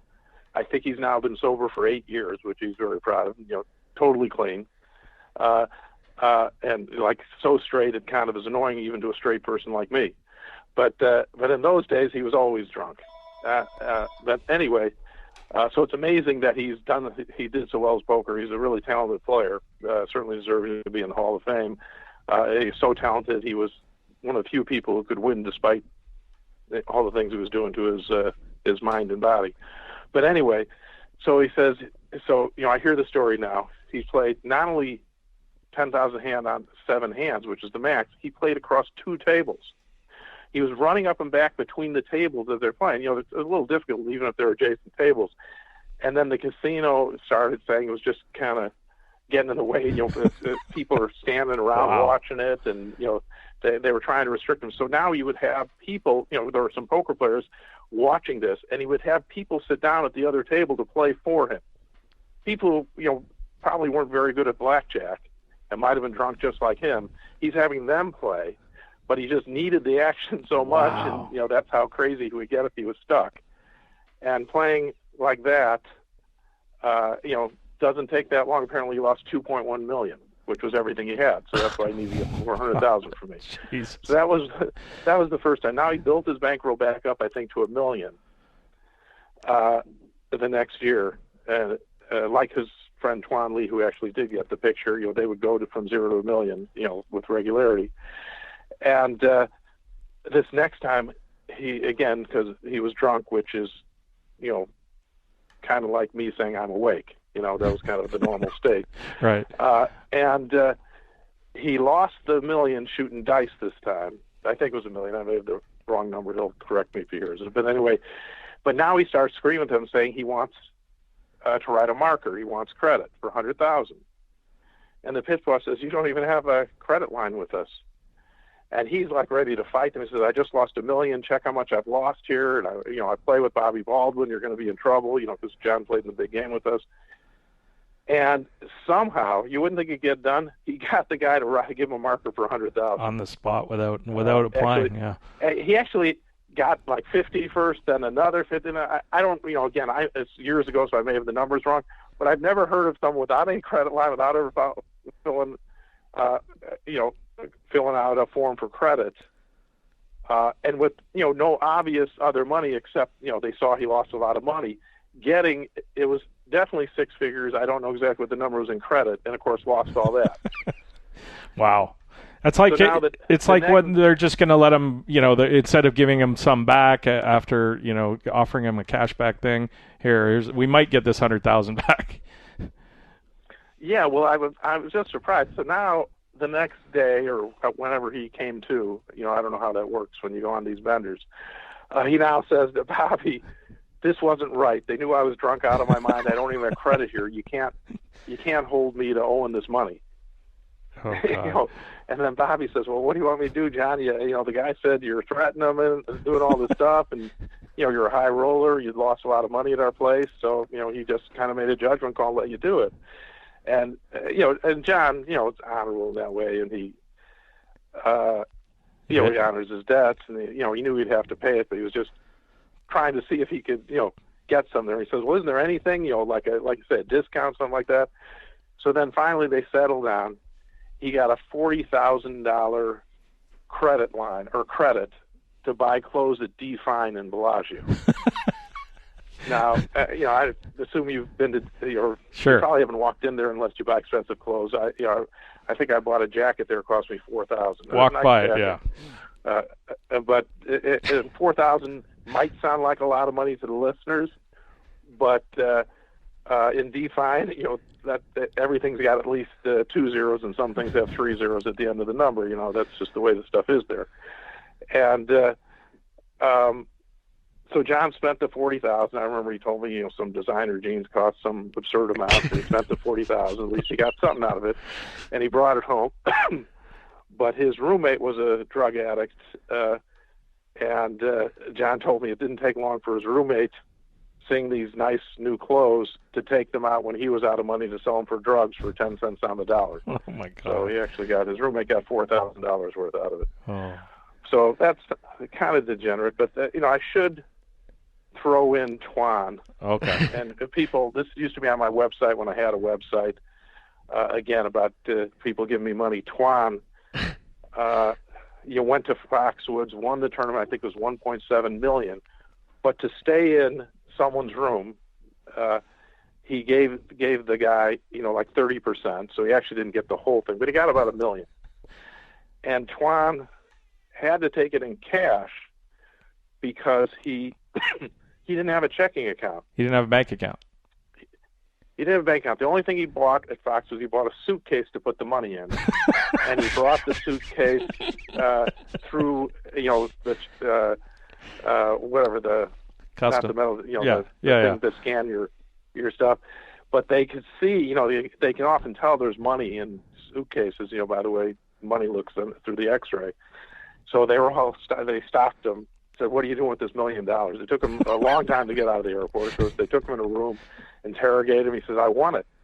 And he said, I want it at Foxwoods. And he brought the receipt to show that. Excuse me. And then eventually he convinced them to call Foxwoods that he just won this big tournament. And that was enough proof. And they let him go. And he went from there to my house. And he comes with $1 million, says, here, Barry, I don't have a checking account. Can you take this $1 million just like John invested for me? I said, Twan. He says, or just hold it for me. That's because Twan would bet sports, and, he'd do a lot of ridiculous gambling in those days, anytime he had money. And he said, just hold it for me. I said, Twan, I'm not going to hold your money because I already know what's going to happen. I'm going to get a call every night at like 3 or 4 in the morning when you say, give me 10 or 20,000. Right. And I don't want to go through that. I said, you just have to open the checking account and, or get some CD, do something, put it away. And I said, Twan, the way you gamble, there's no way you're going to last more than a few months with $1 million, you know. I said, you realize that, right? And of course he said, oh, what are you talking about? So anyway, I gave the money back to him, and I think it lasted him 3 months. Yikes. But so those are the two degenerates I'm probably closest with. You know, Twan, even more than John, has gone from zero to $1 million. He's still pretty young. So many times, it's just scary. You know, that's just like a regular thing for him. Wow. And you know, to give people an update, John Hannigan has been clean for some time, right? Yeah, he's like every year he sends me a text on his clean date that, hey, Bear, I think the last one I got is this is my 8th year. Right. So he's been and sober for a long time. Got his and where's he playing? Where would Johnny World be playing now? I don't know. I saw him at the World Series. Once in a while he drops in at the Commerce when I'm playing there, but it's almost like I think he's actually got good money. You know, he's done well, as we know, in tournaments and in cash games. He's actually was a really fun. I hate to say this because I don't want anyone drinking or doing drugs. He was a real fun guy. Now he's kind of a stick in the mud, and he's not about to like throw his money away at me across a poker table. Well, he's playing bigger than I am if he plays often because he's got good money, and he's he's one of the best players in the world. And just it's like he doesn't need poker. It's that kind of thing. Right. As a matter of fact, when he first quit, I assume I've run out of time. No, we lots of time. We got tons of time. But when he first quit drinking, he also quit gambling. Okay. Because he was saying that he thought that the gambling made him drink because he'd get depressed when he lose and he'd drink and stuff like that. So he actually quit both of them. And now he was just going to enjoy his life. He had money. It seemed like a reasonable thing to do. I certainly wouldn't want to talk someone out of that. But, of course, my friend Phil Ivey would want to talk someone out of that. So we're on the golf course. And Phil said, John, I just can't believe you quit gambling. And I think I've told the story before, but it still fits in the generosity thing. And John said, yeah, I don't gamble. I just don't do it. I've just given it up. And Phil said, what if I gave you a bet you couldn't refuse? And John says, it doesn't matter, Phil, I just don't want to gamble. And Phil says, well, how about we were on the 16th hole at Shadow Creek, and it's a par 5 that Phil's like a 90 shooter. Never have I seen, he's never parred. It's a tough par 5. Phil says, I'll bet you 20,000 I par this hole. And John says, well, that's giving money away, Phil. No, but I still am not going to gamble. He says, you wouldn't take, and finally John says, well, okay, whatever. I got to cash out my full tilt account. Anyway, I've got money in there. You can just transfer to my full tilt account. I'll bet you 20,000 you don't par the hole. And Phil was up like 5,000 on me, I think, in the round. And I said, well, I'll bet you. He says, okay, you got it too. And my caddy, Greg, who I haven't golfed in many years, but all the poker players in those days, in the big days of poker, we go out golfing and play cards. We all had our own caddies. So my caddy, Craig, says to me, can I bet him? And I usually pay Craig $200 a round. Yeah. I said, okay. He says, well, I want to bet my $200, Yeah. So we all bet Phil won't par the hole, which Phil doesn't hit his drive to the fairway, which is like 200 to get to the fairways and some deep stuff. Chunks out, hits his third shot in the middle. His fourth shot does get to the left of the green, about 15 yards off the green. And he takes, practice swings for about 10 minutes. We're all already up going towards the next tee, just waiting for him to chip on the green or whatever he does. But after 10 minutes of talking to his caddy, Danny, and finally practicing, he knocks it right in the hole. Oh, my God. For a par. And John says, this is what I deserve. I swear I was never going to gamble again. And look what happens. So we go to the next hole, and no one knows what to say. And I'm trying to think, what is 17 at Shadow Creek? 17 is the short par 3. It's a short par 3 over water. For a good golfer, it's not a hard hole, but for Phil, it's a little bit of a scary hole. I mean, it's like a wedge or a 9-iron for me or for a normal golfer. For Phil, it's probably like a 6-iron or a 5-iron. In those days, he wasn't that good a golfer. But anyway, John says, well, you got to bet me double or nothing. Now John's ready to go. Uh-oh. Phil says, well, you got to give me odds. I never par this hole. I can't even hit the green. But anyway, after some negotiation, Phil says, okay. And then he looks at me and says, you got double or nothing too. And of course, Craig says, well, I got to get even. He doesn't want to caddy for nothing. And Phil says, you got it too. Phil hits it in the sand trap short of the green. Chips on 40 feet away. It's got bumps, but the green might have even been aerated, if people know what that is, where they plug holes in it. Sure. And Phil, again, takes 5 minutes to line it up, but it's one of these things, even if you had it lined up, it's just going to bounce all around. Finally hits the 40, 45 footer, bounce, up in the air, smack right in the hole. Oh my God. Now it's like, I mean, we feel like we're in like the Twilight Zone. No kidding. Okay, I mean, it's something you wouldn't see a pro golfer make these two shots to can it. Of course, they wouldn't be in that position to begin with. And now John has now lost $40,000, and he's sick. And he's John like furious, right? He's getting he's seriously from the calmest guy. John, if you meet him now, is a very calm, boring guy, right? He's now bordering on suicide, and it's not even the money. I mean, he said. He said, well, actually, I think I have $80,000 still in my full tilt account. I've never even, because I just haven't been gambling. It's just been sitting there. So he had the money to cover it. But I think what was getting him just going crazy is he had this stable life now. He convinced himself he's never going to gamble or drink again. And Phil has taken him totally out into another dimension. Only Ivy can do this. Right. And now we get to the 18th hole, which is a par 5. It's a real hard drive for Phil. Phil only hits maybe about 240 or 250 off the tee, and it's probably close to 200 carry, which is like the limit of what he's going to hit it. So anyway, Phil says, this is ridiculous. I've never parred this hole. And I said, yeah, but you've probably never parred the other two either. And John now is just really going crazy and saying, well, I have 80. I didn't know what I was going to do with that 80 sitting in my full tilt account, but I guess now you might as well take it all. Double or nothing. Really, John, the look in his eye is like Jack Nicholson from The Shining at this point. And I'm getting scared. I don't want to even stand near John. That's how scary it looks. Okay, and is there anybody in the world who enjoys this moment more than Phil Ivey? Like, he took the worst of it, doesn't care, made these two ridiculous shots, and I can see him just smiling his ass off. No, he actually, you're right, Phil loves this stuff, but he loves it more to do it to people he doesn't like. Oh. Like, for instance, when Phil first was playing the big game with us, he was probably the worst player because he was a little too loose, and then he obviously eventually got to be a really great player.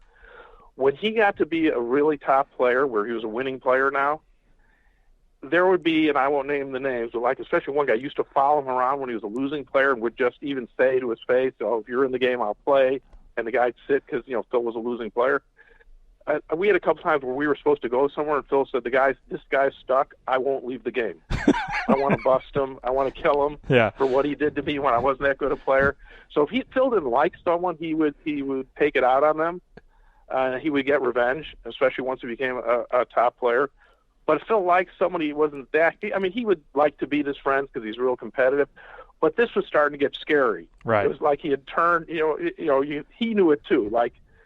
He kind of was in a situation where he couldn't turn down the bet now.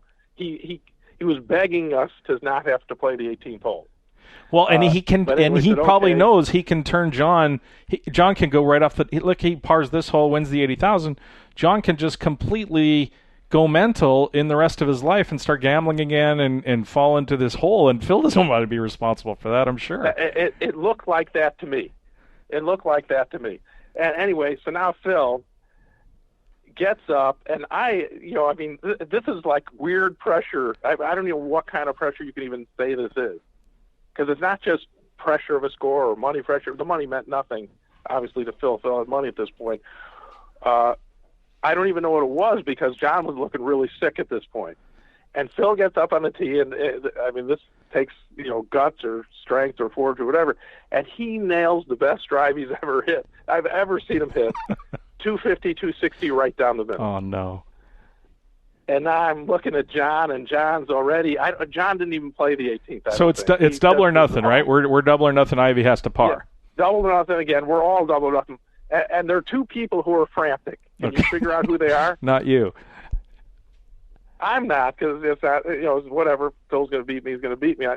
My caddy Craig Sick. not only lost the 200, Right. he had, he looked in his wallet and I saw like a moth fly out for if he had another 200 for the 16th or whatever it was going to be, and now it's and now he's got to come up with 400, which he clearly doesn't have. And he says, we've been together for, a few years by now. He'd stayed at my house when I played in California, stuff like that. So we were pretty close. I said, yeah, Craig, go ahead. That's your double or nothing. So he was panicked too, he was about to lose $800. Right. If this one sells. So Phil pipes one. What's that? Phil pipes one down the middle, 250. Right down the middle, 250. Now you can't get home in two unless you're a really big hitter. And he's got to lay up short of the water, but he hits a really nice shot to the front of the water on 18. And I lost a bet when I told the story a few years ago, where I said Phil only had about 130 to the green. I bet him that it was under 150. He bet me it was over 150. And we used John Hennigan as the arbiter. And they decided it was closer to 160 or 170. So I lost. I think I lost 5,000 on that bet. But anyway, so now, he gets up, and of all the shots on all the last few holes, this was now the easiest still. He's staring at. Although for Phil, if it was 170, that's it's tough. I mean, he claims years later that he can't really hit a long iron. It's like a hybrid for him to get home. It's, longer than I thought. I mean, for me, 170 in those days is, like an 8 iron, especially in Las Vegas, because it carries pretty far. Maybe a 7 iron at most. But for him, this is a par 5, right? A long iron, which I guess is tough.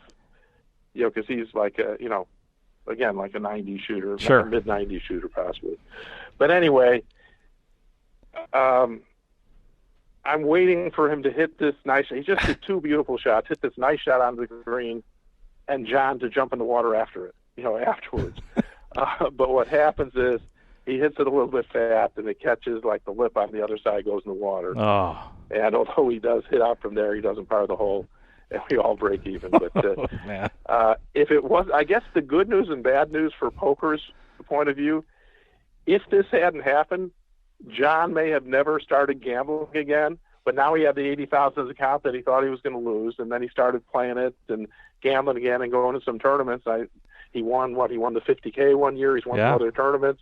He's probably going to get in the Poker Hall of Fame. So I guess you can thank Phil Ivey for John getting back into gambling in a weird sort of way. One of the most amazing stories I've ever heard, and we've told it here on the show, but not for a couple of years, is Phil Ivey and Joe Cassidy playing golf. Where the Joe Cassidy chip-in was a year before this one. Yeah, and Phil's not very good at this point, right? He's got like a 50-yard chip short of the green. He's got to carry a bunker. Joe Cassidy told this story on the show where he was stuck to Phil, and Joe asked him for odds on a hole out from 50 yards. 50 yards is one of the harder shots in golf. It's not a full shot. It's sort of this half shot, and Phil's not very good at this point, and you got to carry this bunker, and the pin's kind of cut in a weird spot. So Phil gave him Joe Cassidy gave him 200 to 1 on 1,000 that he wouldn't hole out. And exactly true. And at the time, not only that, he gave him 200 to 1 on 1,000. Phil probably, because remember, this was a year before the John Hennigan thing. Yeah. Obviously, we all knew about the Joe Cassidy thing. At that time, I don't think Phil was a favorite to break 100, so he's even worse. He holds that one out against Cassidy. That 200,000 was more than Cassidy's bankroll at that time. That's what he said. Has done well since then, and they had to just. I don't know if Joe paid him off little by little or whatever he did, but Joe backed someone in the 25,000 or took a big piece, and the guy won the tournament. I can't remember the guy's name. I see him once in a while, and Joe got it was when that tournament was pretty big. The first place was $4 million. Joe got 7 figures for his end. Right. And that's when he paid Phil off. Yeah, no, and I'm sure you got a bunch of Phil Ivey stories. Maybe we can hear one day. My favorite personal Phil Ivey story is when Nenad Medic won a World Series event for I think 800, 900,000. He was being backed by 900,000 in the PLO, and they kept telling him, "Sir." They kept telling him the Nad's at the final table, the Nad's leading. Yeah. And finally, Phil says, "What do I care?" And then they say, "You're backing him." And Yeah. Phil only knew his name as Serb. right. And so nobody told him it was Serb because that was, the Nad's name online was Serb something or other with some digits. Yeah. And so Phil had no idea. But there's a lot of, you won't even believe, some of the Phil backing stories. He once had the numbers 1, 2, 3 one year at the Borgata tournament. The last 3 guys, he staked the first 2, and the guy who came in third owed him $1 million. Oh my God, he got all the money. So that was a pretty good parlay. And a lot of the backing, I always thought in those days, I was kind of, a little bit of mentor towards Phil back in those Yeah. days. And I told Phil, don't back people. It's a terrible thing to do. It'll just be a headache, and it'll really drain you. Phil used to always try to do things. He would come to me for advice and then often do the opposite to prove me wrong. That's just how stubborn he is. That's what you do. So I think part of this backing thing was because I said it was a really stupid thing to do and you couldn't make money doing it, he wanted to prove me wrong. So he ended up having a stable of players, at least 20, that he was backing all these tournaments. And, and then he'd have, I don't want to name names in case they don't want their names out there. One of the guys would have to keep track of everything, and he would stake him too. And, he's staking all these people. And, he did it really for sport and to prove to me that he can make money in anything he does. Although he gave some people ridiculous deals, and I assume in the end he didn't, although he did have some amazing successes, one of them, as you said, being the NAD, and the other being at the Regatta, where he had the top 3. Sure. We've read recently, I don't know if you know or want to mention about it, but Phil's had a tough time in the courts lately with the edge sorting stuff that he was doing at the Borgata and in London. And I think he lost both cases. Well, one case he got the money, so he's got to return it to the Borgata. The other case they held the money. Has he confided in you his disappointment at those court decisions? Well, I thought that maybe I read it wrong. I always wanted to testify, but I never got to. I mean, I sat with his lawyers and talked with them while they were discussing the cases a few different times. People I knew in London said the way the courts are, it's kind of like courts in Vegas, that you're just not going to beat the casino. Right. In Vegas, you don't beat the casinos in cases. Very, very rare. And, the Borgata thing, I thought I had read something recently that said he was going to get some money out of it. Maybe not. But it's really weird with Phil. If you look at my cell phone, I have 20 numbers from Phil, okay? And they say things like Phil, January 2016. And the way it is, I get a text because he's often overseas. He's playing in a big game overseas. I'll get a text. It'll always be a number that I don't have. And it will never say, "Hey, this is Phil." It'll say, "Hey, what do you do?" Whatever. And I'll always just say, "Well, who is this?" It'll say, "Knucklehead, it's Phil," whatever. Like he likes to play a trick. And then he'll say something. But ever since he had some of these cases, yeah, he's gotten really weird with cell phones. And actually, once I saw a 60 Minutes thing, he's probably right. There was one time we were going to discuss one of these cases, and he had me fly to Vegas to his house. And he said, "Come on, let's go out. We got to talk." I said, "Oh, okay, if you want. Why can we talk here?" And he says, "You have to leave your cell phone." And I don't see Phil that much anymore. Wow. Because he's agent, and here we were, really close friends. I said, "What? You think I'm going to record something?" He says, "No, but I heard even when your cell phone's not on, that people can use your cell phone to record." I don't know if you saw the 60 Minutes thing. No. But if they can hack into your cell phone, there are people that can, hack into these systems. And even when your cell phone's off, they can make it into like a camera recorder or an audio recorder. Wow. And hear what you're saying. It actually is true. That's crazy. So he's gotten real paranoid about discussing things. So it was really weird.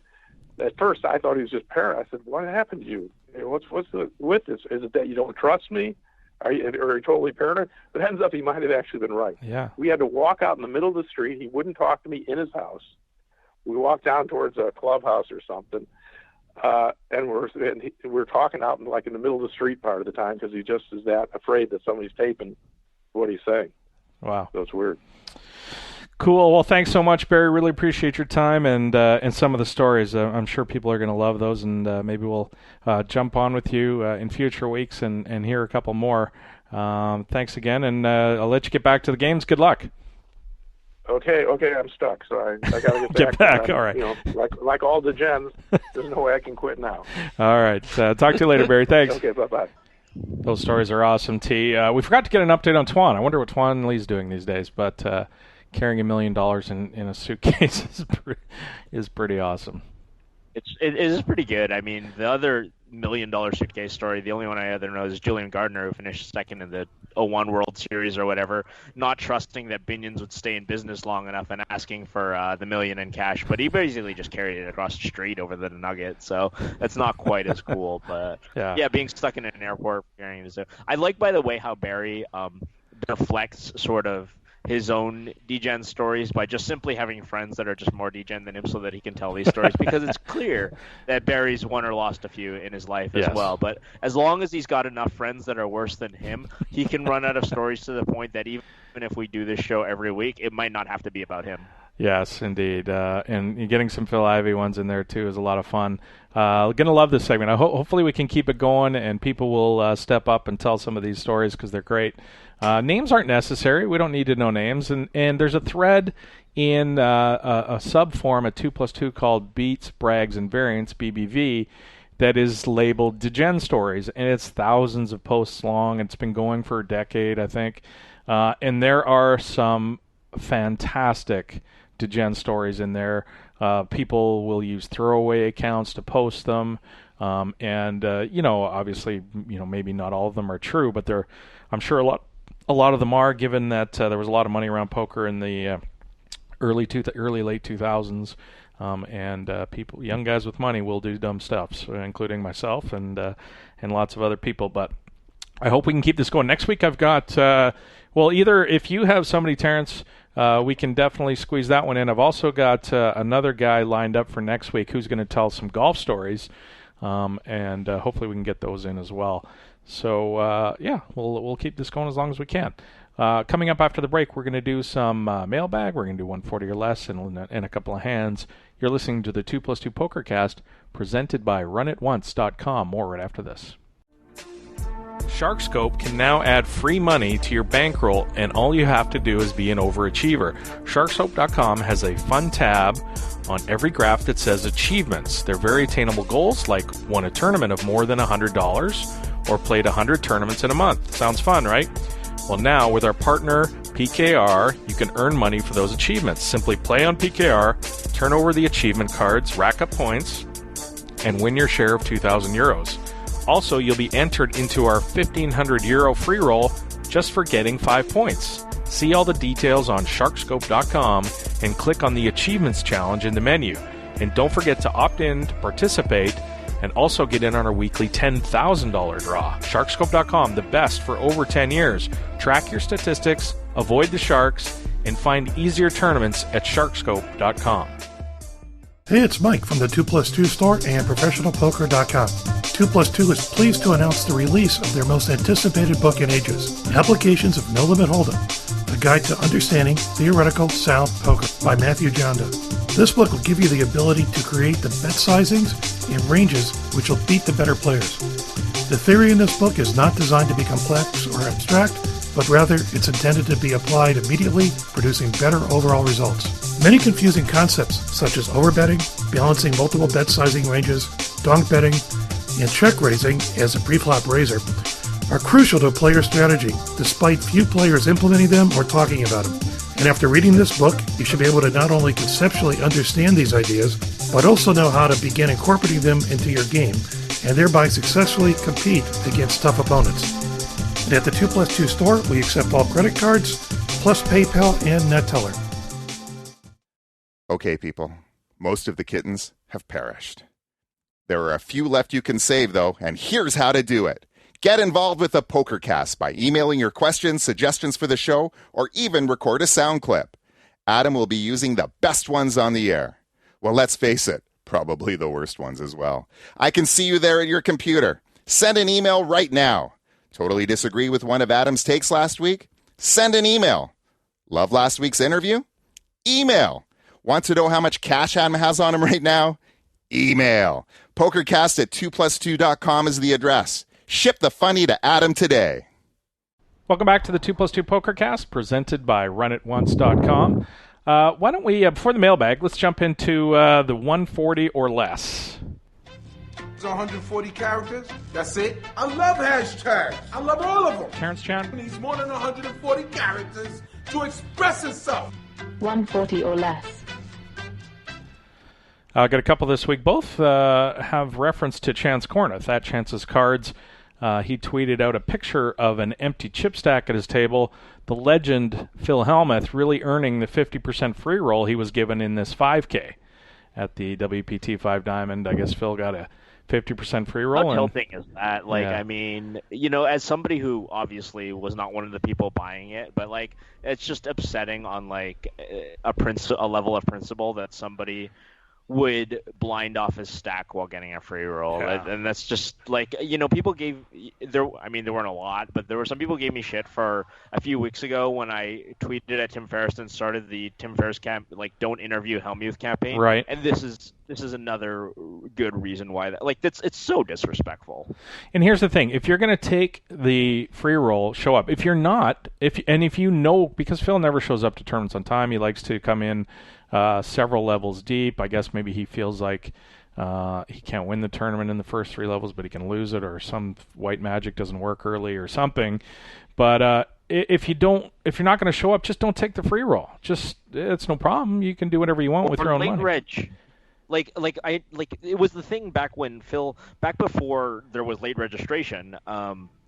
For you young kids out there, that actually was a thing. It used to be if the tournament started at noon, you had to actually be there at noon and buy in by then. But like, and he was blinding off. It was a little more understandable because the choice was between don't play the tournament or show up late, and he would show up late and he'd lose 25% of his stack or whatever. But now it's not even a thing. Like, there are tournaments that are letting you buy in on day 2 now. I don't know about this one, but clearly there was a late registration available option, and if he's blinding off after the late registration closed, that shows even more disrespect for his investors. It's just awful. Yeah. And well, there's a chance that Phil had some sort of emergency we don't know about, but I certainly didn't see him. If he did, I missed it. He went to the hospital or there was some serious situation. I don't know, but it seemed like he was just not showing up for the early stages as he's prone to do. Also, in reference to this very tournament, at M. Salzberg, this is Matt Salzberg, flop middle set versus at Chance's Cards in the 5K. Not sure if this is a spoiler, but I'm at the airport. Which I like it. That was good. That is beyond just having your backpack and being out of the room by the time the cards are dealt. I like the airport, straight from the bust out to the airport. I like that. Peace out. Love it. All right, let's get into the mailbag. Oh, first I have one that was just looking at. Leo Norden, the PLO boss, yes. At Iseldrun. Okay. He wrote free Hillary, hashtag EPT Prague. What happened? I don't know. Something bad? It's a mystery. Maybe we'll find out. But Zygmunt might have gotten arrested. There's a decent chance Zygmunt did something crazy. In Prague. All right. And now. That right there is the mail. Now let's talk about the mail. Can we talk about the mail, please, Malcolm? I'm dying to talk about the mail with you all day, okay?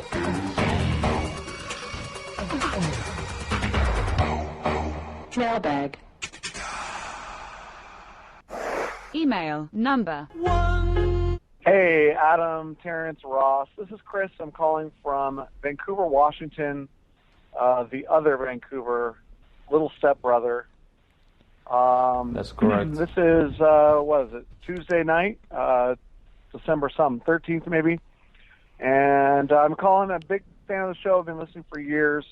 Ross, I want to invite you down to Portland to play in our 2-5 mixed game. It's a couple days a week, a home game, and we spread a rotation. Some nights it's dealer's choice, where we have a lot of Omaha variants and stud 8. Yeah, I'm certainly going to lose money. Most nights we get a rotation of 4 games, 5-card PLO, Big O, 5-card high-low, and then deuce to 7 triple draw pot limit, and then Dramaha, which is half PLO, 5-card PLO, and half 5-card draw. You get one draw after the flop. Anyway, it's a super fun game. Lots of degens, lots of sports bettors. It's pretty fun. You fit right in. Love to have you Sundays and Wednesdays. Or Adam or Terrence, if you're down in the Portland area, you're also welcome to join us. Just not I Adam. hope all is well, and keep up the great work. Ross, keep all the drops coming, man. Drops are what makes the show. All right, later. I'm glad we got the charity invite there at the end, T. I think he was just kind of wanting Ross to go, oh, yeah, by the way, Terrence and Adam, you can roll up too. Yeah, but yeah, Vancouver, the little brother Vancouver poker game. I mean, maybe he's thinking we're too good for it. Maybe he's scared. Dramaha sounds like a fun game. Dramaha. Have 5-card PLO with a draw after the flop. That sounds interesting. Maybe I'll just hop on the old Amtrak. Zip down there. Ride down to Vancouver, Washington. Vancouver, Washington, of course, right across the river from Portland, Oregon.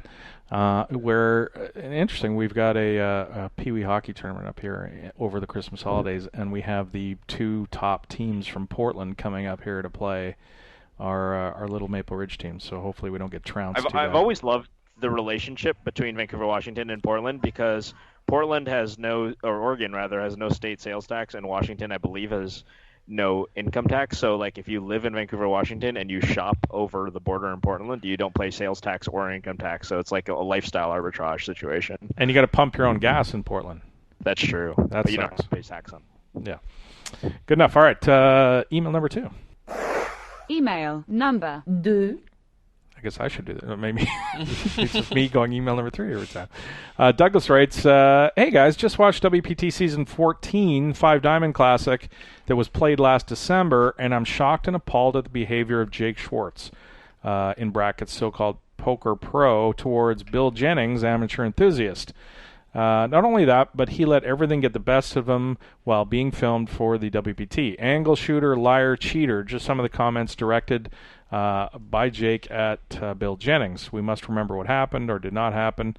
Schwartz did not ask for a dealer-assisted chip count and paid the price, and responds by projecting his mistake on Bill and the rest of the table. How dare he? You guys always ask what's wrong with the game. This is what's wrong with the game. So-called perceived entitled poker prima donnas believing everything they do is correct. They do not make mistakes, and it's always somebody else's fault, and then taking it out on other players. Grow up, learn the game, respect the game, and most importantly, respect the players, the dealers, the staff, and your peers. On a side note, I think he should have been penalized 1 round for disparaging remarks against a fellow competitor. I'm glad he busted shortly after, and I cannot wait to meet him at a table and bust him in the future. I watched this clip. I don't know if you guys saw this, and I didn't remember right away when he sent the email, but I went back and watched it. And what happens is the casual player, Bill, the amateur, raises with ace-king, and it's folded around to Jake Schwartz, who asks him how much he has left. The guy says $2.5 million. Or no, he says, how much did you start in the hand with? And Bill says $2.5 million. Jake Schwartz says, I'm all in with ace-jack, and he gets snap called by ace-king. They run the hand out, and then it's realized that he has $3.1 million instead of $2.5 million. Jake is furious, says, you got like $3.5 million. He had $3.1. And I guess lying and cheating and his angle shooting is all okay when we're playing for hundreds of thousands. And, the amateur player Bill rightly says, well, you could have asked for a count. You didn't have to take my word for it, because what happens is Bill was stacking his chips. Most people do it in 20s. Bill was stacking it in, 60 high. He had all his one colored in one stack, and then said, the reason I did that is so you'll make a mistake against me or something. So, I mean, yes, it's Jake's fault for accepting what Bill said to him, not being able to, discern how many chips he has or ask the dealer. But in real terms, it's really hard to just not take a guy's word for it every time, Terrence, when you ask him how much he has, and every time you're going to do this, you're going to have a big countdown of millions of chips. But I understand the hate towards Jake for this. I'm right there with you, and your thought, we didn't discuss this before, but your thoughts are exactly in line with mine. From a practical point of view, it's asking for a count every time when somebody has their chips stacked in a really unorthodox manner is really problematic. I mean, you're going to slow the game down. It's going to be really obnoxious. And the amateur in the hand, Bill, he, deliberately says, I did this in such a way to make it hard. Well, I don't know if angle shooting is, I think that's too strong, but it's certainly not, it's poor etiquette. So Jake, yeah, it's his fault, especially as the professional poker player, to be aware of the situation. And Bill Jennings, as the amateur, may or may not be aware, but he should be aware that if you're going to stack your chips in a weird way, you definitely should not misrepresent how many chips you have. Now, he says from the clip that I saw, like, I was looking over at the TV, and the TV said I had 2.5, so I said 2.5. That's fine, but most of the time you know how much in a poker tournament that you have, within a little bit. I think Jake has the right to be upset, and we can't just live in a world where people misrepresent their chip stacks, and people, especially when they stack in a weird way. So, there's plenty of blame to go around. I don't think a penalty is in line. Certainly, I think he has the right to blow off a little bit of steam here. But also it's hard to be inside the head of an amateur player who doesn't really have a lot of history like Bill Jennings. We don't really know what he intended, what the malice sort of was, and we also are getting an edited version of the commentary between the two guys. So although he did say the reason I did it was so you would make a mistake against me. I mean, he might have just been reacting to the things that Jake was saying. Right. Well, at first he starts out by saying, "Look, I was just looking at the screen," which sort of implies that he didn't intend to deceive. And then he's saying, well, okay, I stacked them in a weird way so that you're confused and you don't know. Well, that's not, there is a rule in poker that says it doesn't say you have to stack your chips in 20s, but you have to stack them in a way that's decipherable. And the whole point is that if you stack your chips in all kinds of weird ways, it slows the game down because somebody's got to ask you every single time how much you're playing. So, it's not quite as black and white as our reader Douglas makes it out to be, I think. Email number 3. Brian writes, T, let's go. I could read it. No, sorry. Brian writes, for the beginning No Limit Hold'em player, in your opinion, is it best to start in cash and then move to tournament strategy? That's a really good question. I mean, I think yes. I think cash is the tougher game to learn, and I think you should learn the harder games. It teaches you to play multiple streets. It teaches you how to get in big pots in the river where there's 200 big blinds deep. In situations where you're going to have to deal with in a tournament, I think it's much easier to learn later on the 20, 25, 30 big blind specific strategies. I sort of think, something that I've been thinking about lately is the way that Josh Waitzkin, who's a chess prodigy, the guy from Searching for Robbie Fischer, taught Tim Ferriss how to play chess, which was that he, the traditional way that people teach chess is, okay, let's set up all the pieces and, learn some opening strategy or whatever. What they did was, learn to play one king and one pawn versus just a king, which is a very simplified game, but it teaches sort of these endgame strategies. I think the sort of analog in poker is playing very deep, which is a much more complex game.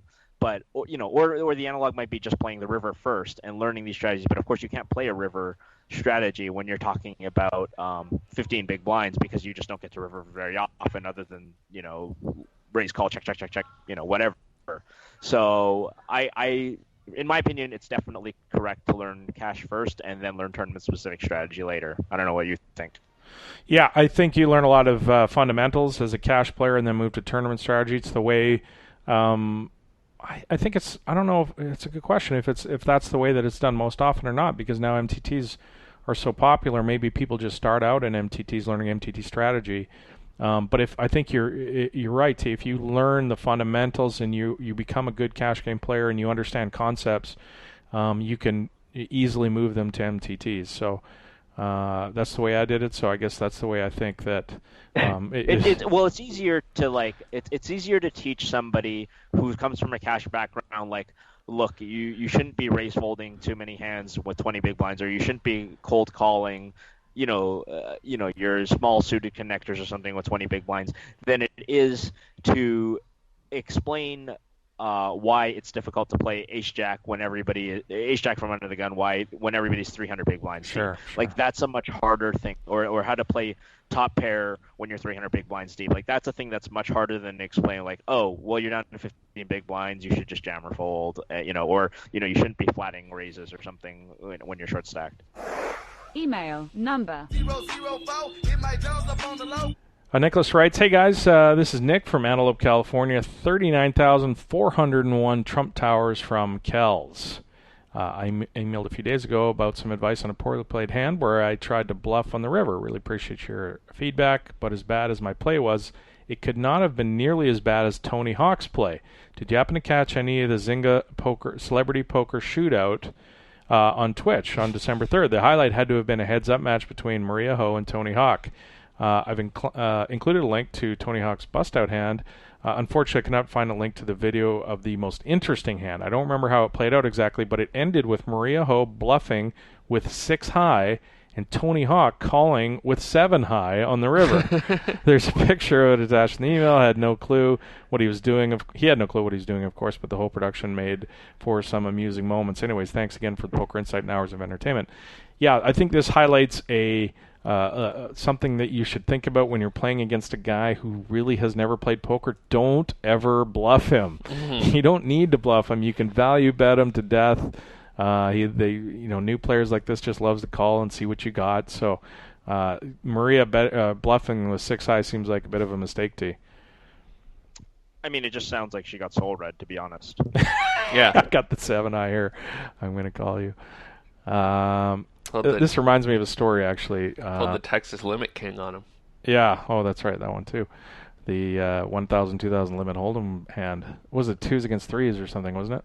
I didn't. Called him with 3 high. You told me about it. I just remembered it. It was like a 4 high call or something. He called with 4s, and the other guy had 3s when they're both playing the board with 2 higher pair or something. Yeah, it's a pretty great story, too. But there's one that I remember being told by... And we've got, actually, talking about degen stories, we've got one of the best degen stories of all time on tape. It's actually on YouTube. We'll include it in maybe next week's show, as told by Greg Hopkins about a player named Mohammed Ibrahim. And Mohammed was one of the biggest degens of all time. There's nobody close. Barry talks about John Hennigan, but Mohammed was an LA poker player. He actually won the very first World Series of Poker event I ever played was the 2000 Limit Hold'em, I believe in 2002. And I ended up getting to the final table, finished 4th or 5th, and Mohammed won the tournament.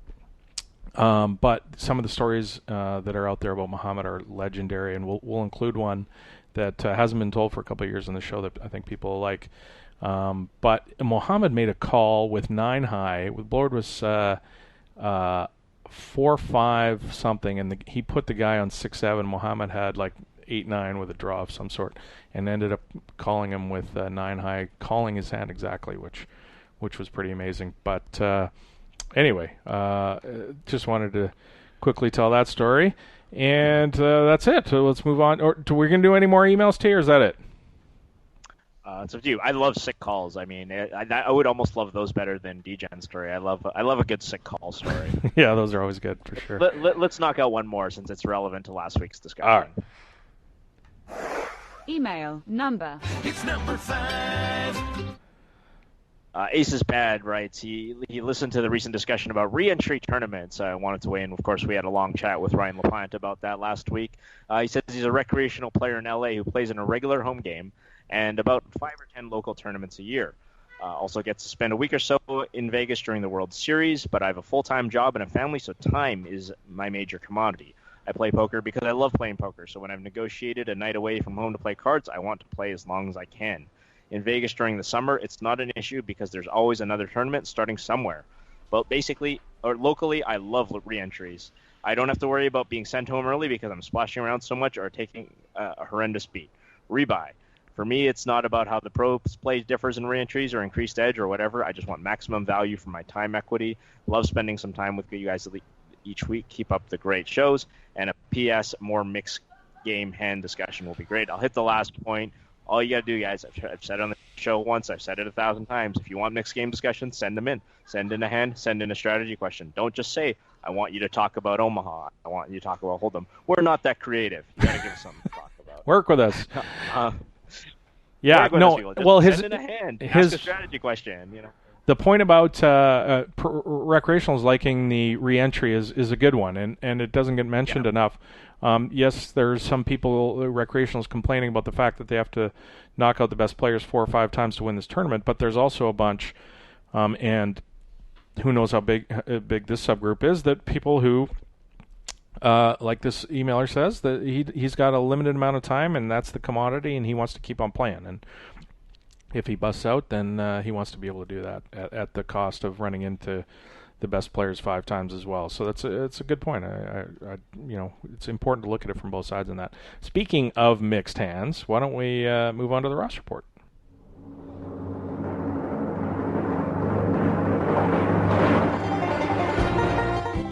Good old Roscoe. Sure glad he's all right.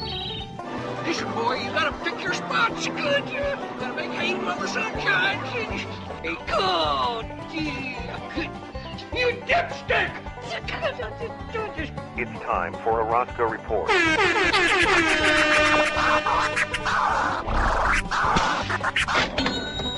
All right, we're going to jump to some of your PLO hands in a second, but first, I found a 3-6 Omaha 8 hand in the Omaha 8 or better forum, 2+2. We've had some people ask for mixed game hands, Omaha hands, and I thought this was an interesting one. T, why don't we? I'll read it and get your opinion. The situation: it's a 3-6 live Omaha 8 or better game with a full kill. There's a mix of good, bad, mediocre players, but most players are playing in a straightforward manner, and there is no strong aggression in any player at the table. The table is full of 10 players. Heroes in the big blind with the Queen Jack 8-6 with the Jack 8-6 of spades. Queen Jack 8-6, a terrible hand in Omaha 8 or better, but he's in the big blind. Action is under the gun calls, an early call, 2 middle position. An early raise, 2 middle position, and button call. Small blind completes, hero checks. No, there was no raise. Sorry, it was limped all the way around to the big blind, who checks with the Queen Jack 8-6. This is the hero. The flop comes 10-9-4 rainbow. So the hero flops a full wrap, and this is the action. It goes check, check, check to middle position, who bets, button calls, small blind folds, hero calls, under the gun calls, and 2 more calls. So tons of people see this. First of all, let's talk about the flop action. T, your thoughts? Yeah, it's a pretty big wrap here. I think raising would probably be fine. I would probably be just being inclined to raise and make people pay for backdoor low draws myself. But I think leading out here is actually better than raising. I think you're going to get action from a lot of the field, especially with this many players in the hand, and you've got a ton of outs. But you got a full wrap here. Check raising. Yeah, I just mean once it's been checked. Once he checked. I agree. Definitely betting out, because there's no reason to believe. There's it's you want to be balanced between checking and betting it. But I would probably lead out as well. But I think as played once checked, that raising is worth. Totally agree. Anyway, so what happens is, as I mentioned, everybody checks to middle position, who bets, everybody calls. The turn is the 8 of clubs, so it's now 10-9-4-8 with 2 clubs. The hero makes the nuts with the Queen Jack, and the action goes, the hero checks with the intention to raise, to knock out any players between with the weak 2 pairs, weak clubs, low draws, etc. However, under the gun bets, middle position raises. Button folds, and it's back to the hero. He thinks for a while and folds.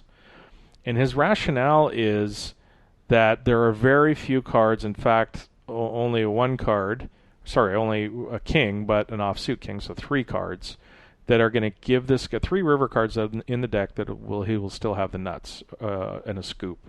There are lots of low cards that'll come where he's likely going to win half the pot. But his theory is every card either loses the pot if the board pairs or a club comes, or he could get quartered if a low card comes and two people have the nut straight with the Queen Jack and somebody else makes a low. So his theory was he thinks for a while and folds. T, your thoughts on the turn play by our hero here? Yeah, well, you'd have to run some math on this. We've got about 6 big bets into the pot, or 6 big bets in the pot once the turn hits, and then obviously a bet and a raise is 3 more. I think calling down is probably right. the low cards potentially can quarter you, and you're probably splitting the pot at this point with another queen jack. But even that's not 100% sure, because somebody could have the nut low draw in a different straight, somebody could have the nut low draw on a set, and it's not necessarily clear that every single one of those low cards gives these guys a low. Because, for example, an ace. If an ace comes, that doesn't necessarily mean they have a low. They could just have ace baby and then two other big cards that they were playing for high. So I'm inclined to call down here, even though I obviously don't love it. Yeah, I agree. I think you should call the 2 bets here, and I'm not raising because again you could be getting free rolled, but raising would be terrible for sure. But I'm calling and reevaluating in the river for sure. But this illustrates the problem for a lot of people who play a ton of hands in Omaha 8 or better. Playing hands like Queen Jack 8-6 are going to get you in trouble. Now, this guy was in the blind, I get it. But there are people who will play lots of hands like this that are, Queen Jack 8-6 is much different than 9-10 Jack Queen, where when you make a hand with, 9-10 Jack Queen or, some big Broadway type hand, you're often going to win the entire pot. This hand, you're going to be very specific about what you're going to make, and you're not often going to hold up to win a pot with 3 high cards. So this illustrates the problem with playing some of these hands, middling cards in Omaha 8 or better. So anyway, I think it illustrates the problem of playing a silly game where you might have to fold the nuts. Where it might be correct to fold the nuts. Yeah, indeed. All right, let's move on to some Roscoe hands. All right.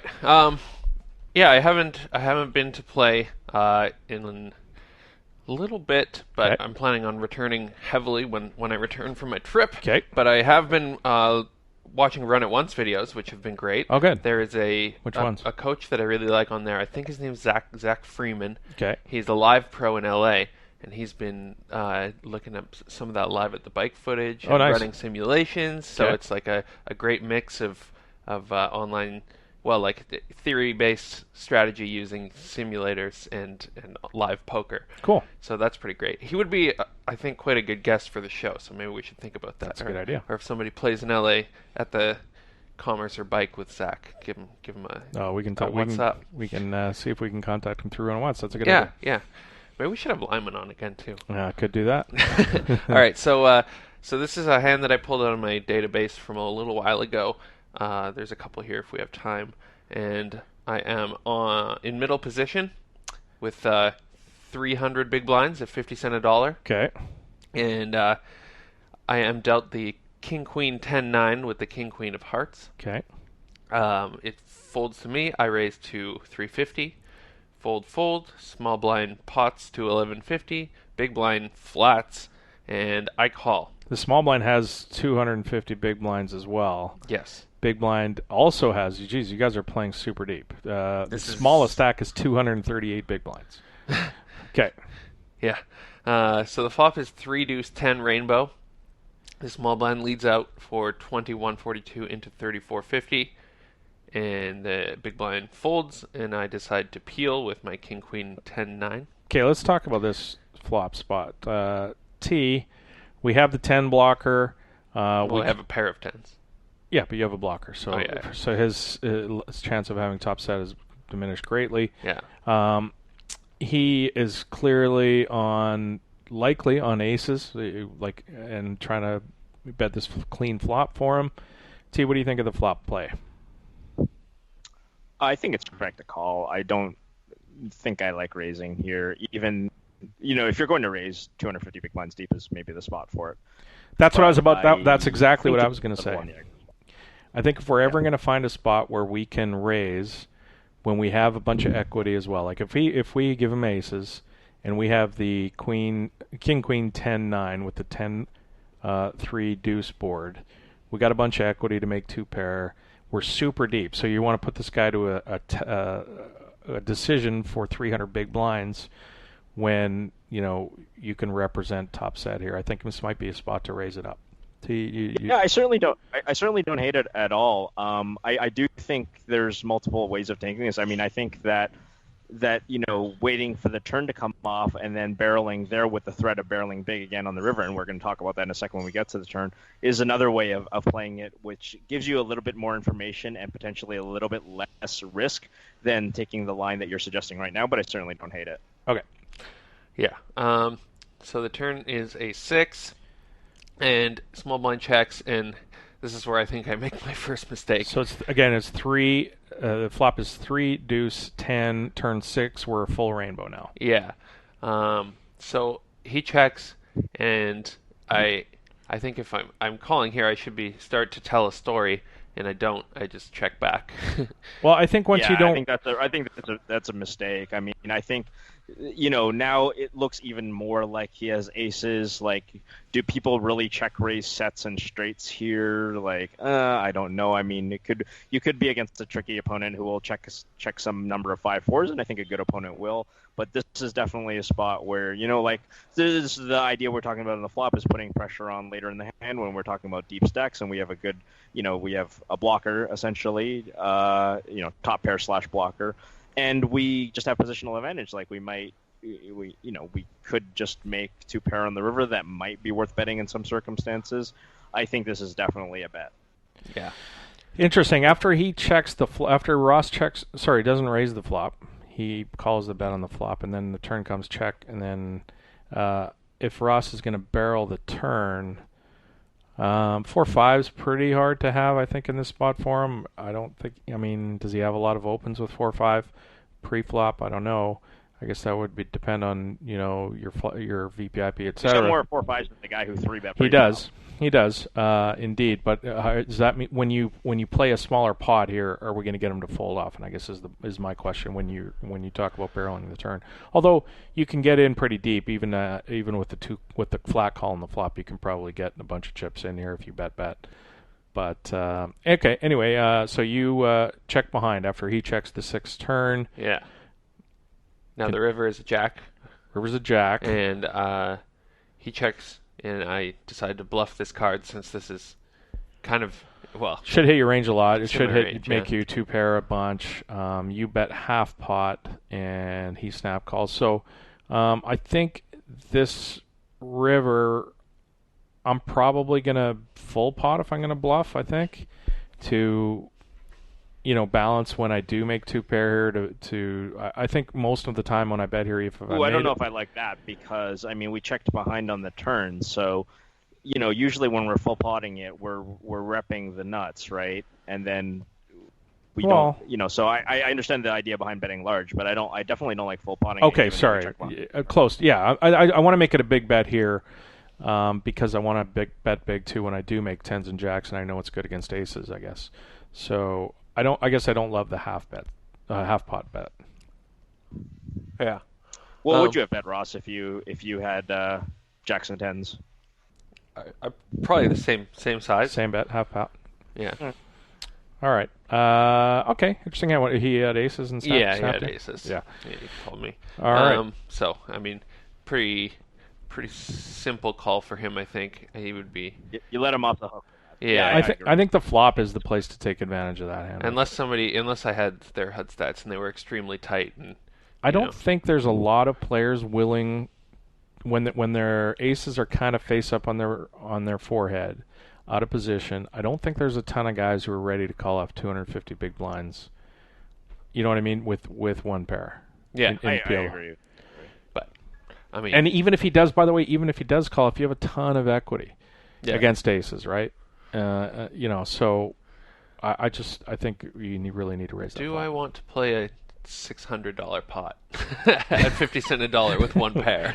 Well, and redraws, but I mean, if you if you turn the hands over and measure equity, you're not that far behind. Not far. Right? Okay, next hand. So in this hand, I am in the cutoff. With $165 at 50 cents a dollar, and I have the beautiful Jack 6-5-4. Double suited. So it folds to me, and I raise in the cutoff, and the big blind looks me up. The flop is Ace 7-5. They're 2 diamonds, 7-5 diamonds, Ace of Hearts. So I have backdoor flush draw and a Open-ended straight draw. So Open-ender. again, you have the Jack 6-5-4, the flop Ace 7-5, 2 diamonds. You flop a pair and open-ender. Yeah. So he checks to me. I continuation bet. He full pot raises, and I decide to call. Okay, so this is interesting, and this comes up a lot in PLO, Terrence, and I want to get your take on this.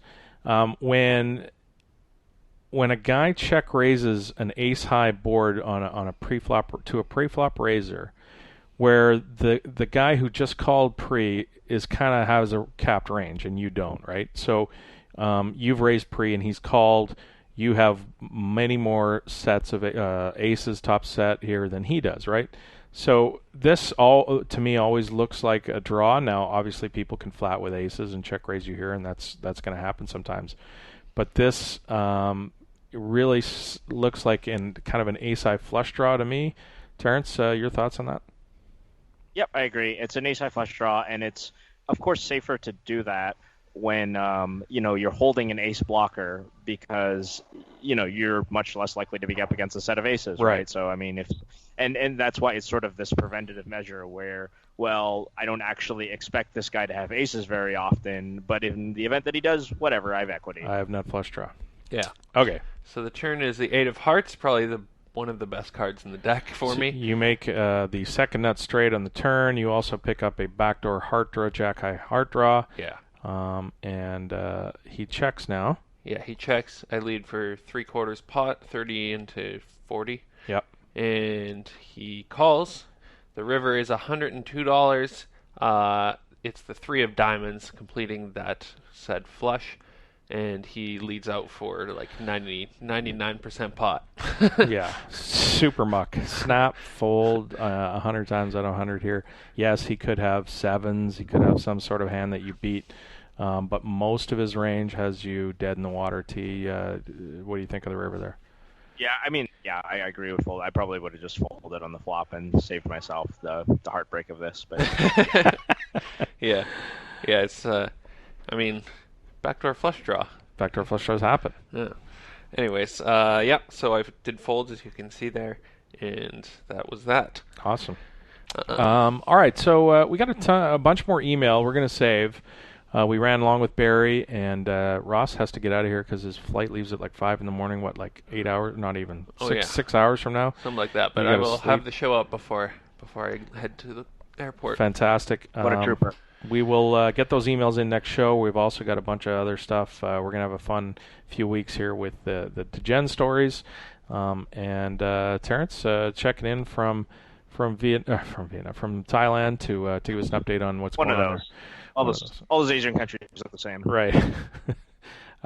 Thanks so much to Barry Greenstein for joining us and telling us some fun stories.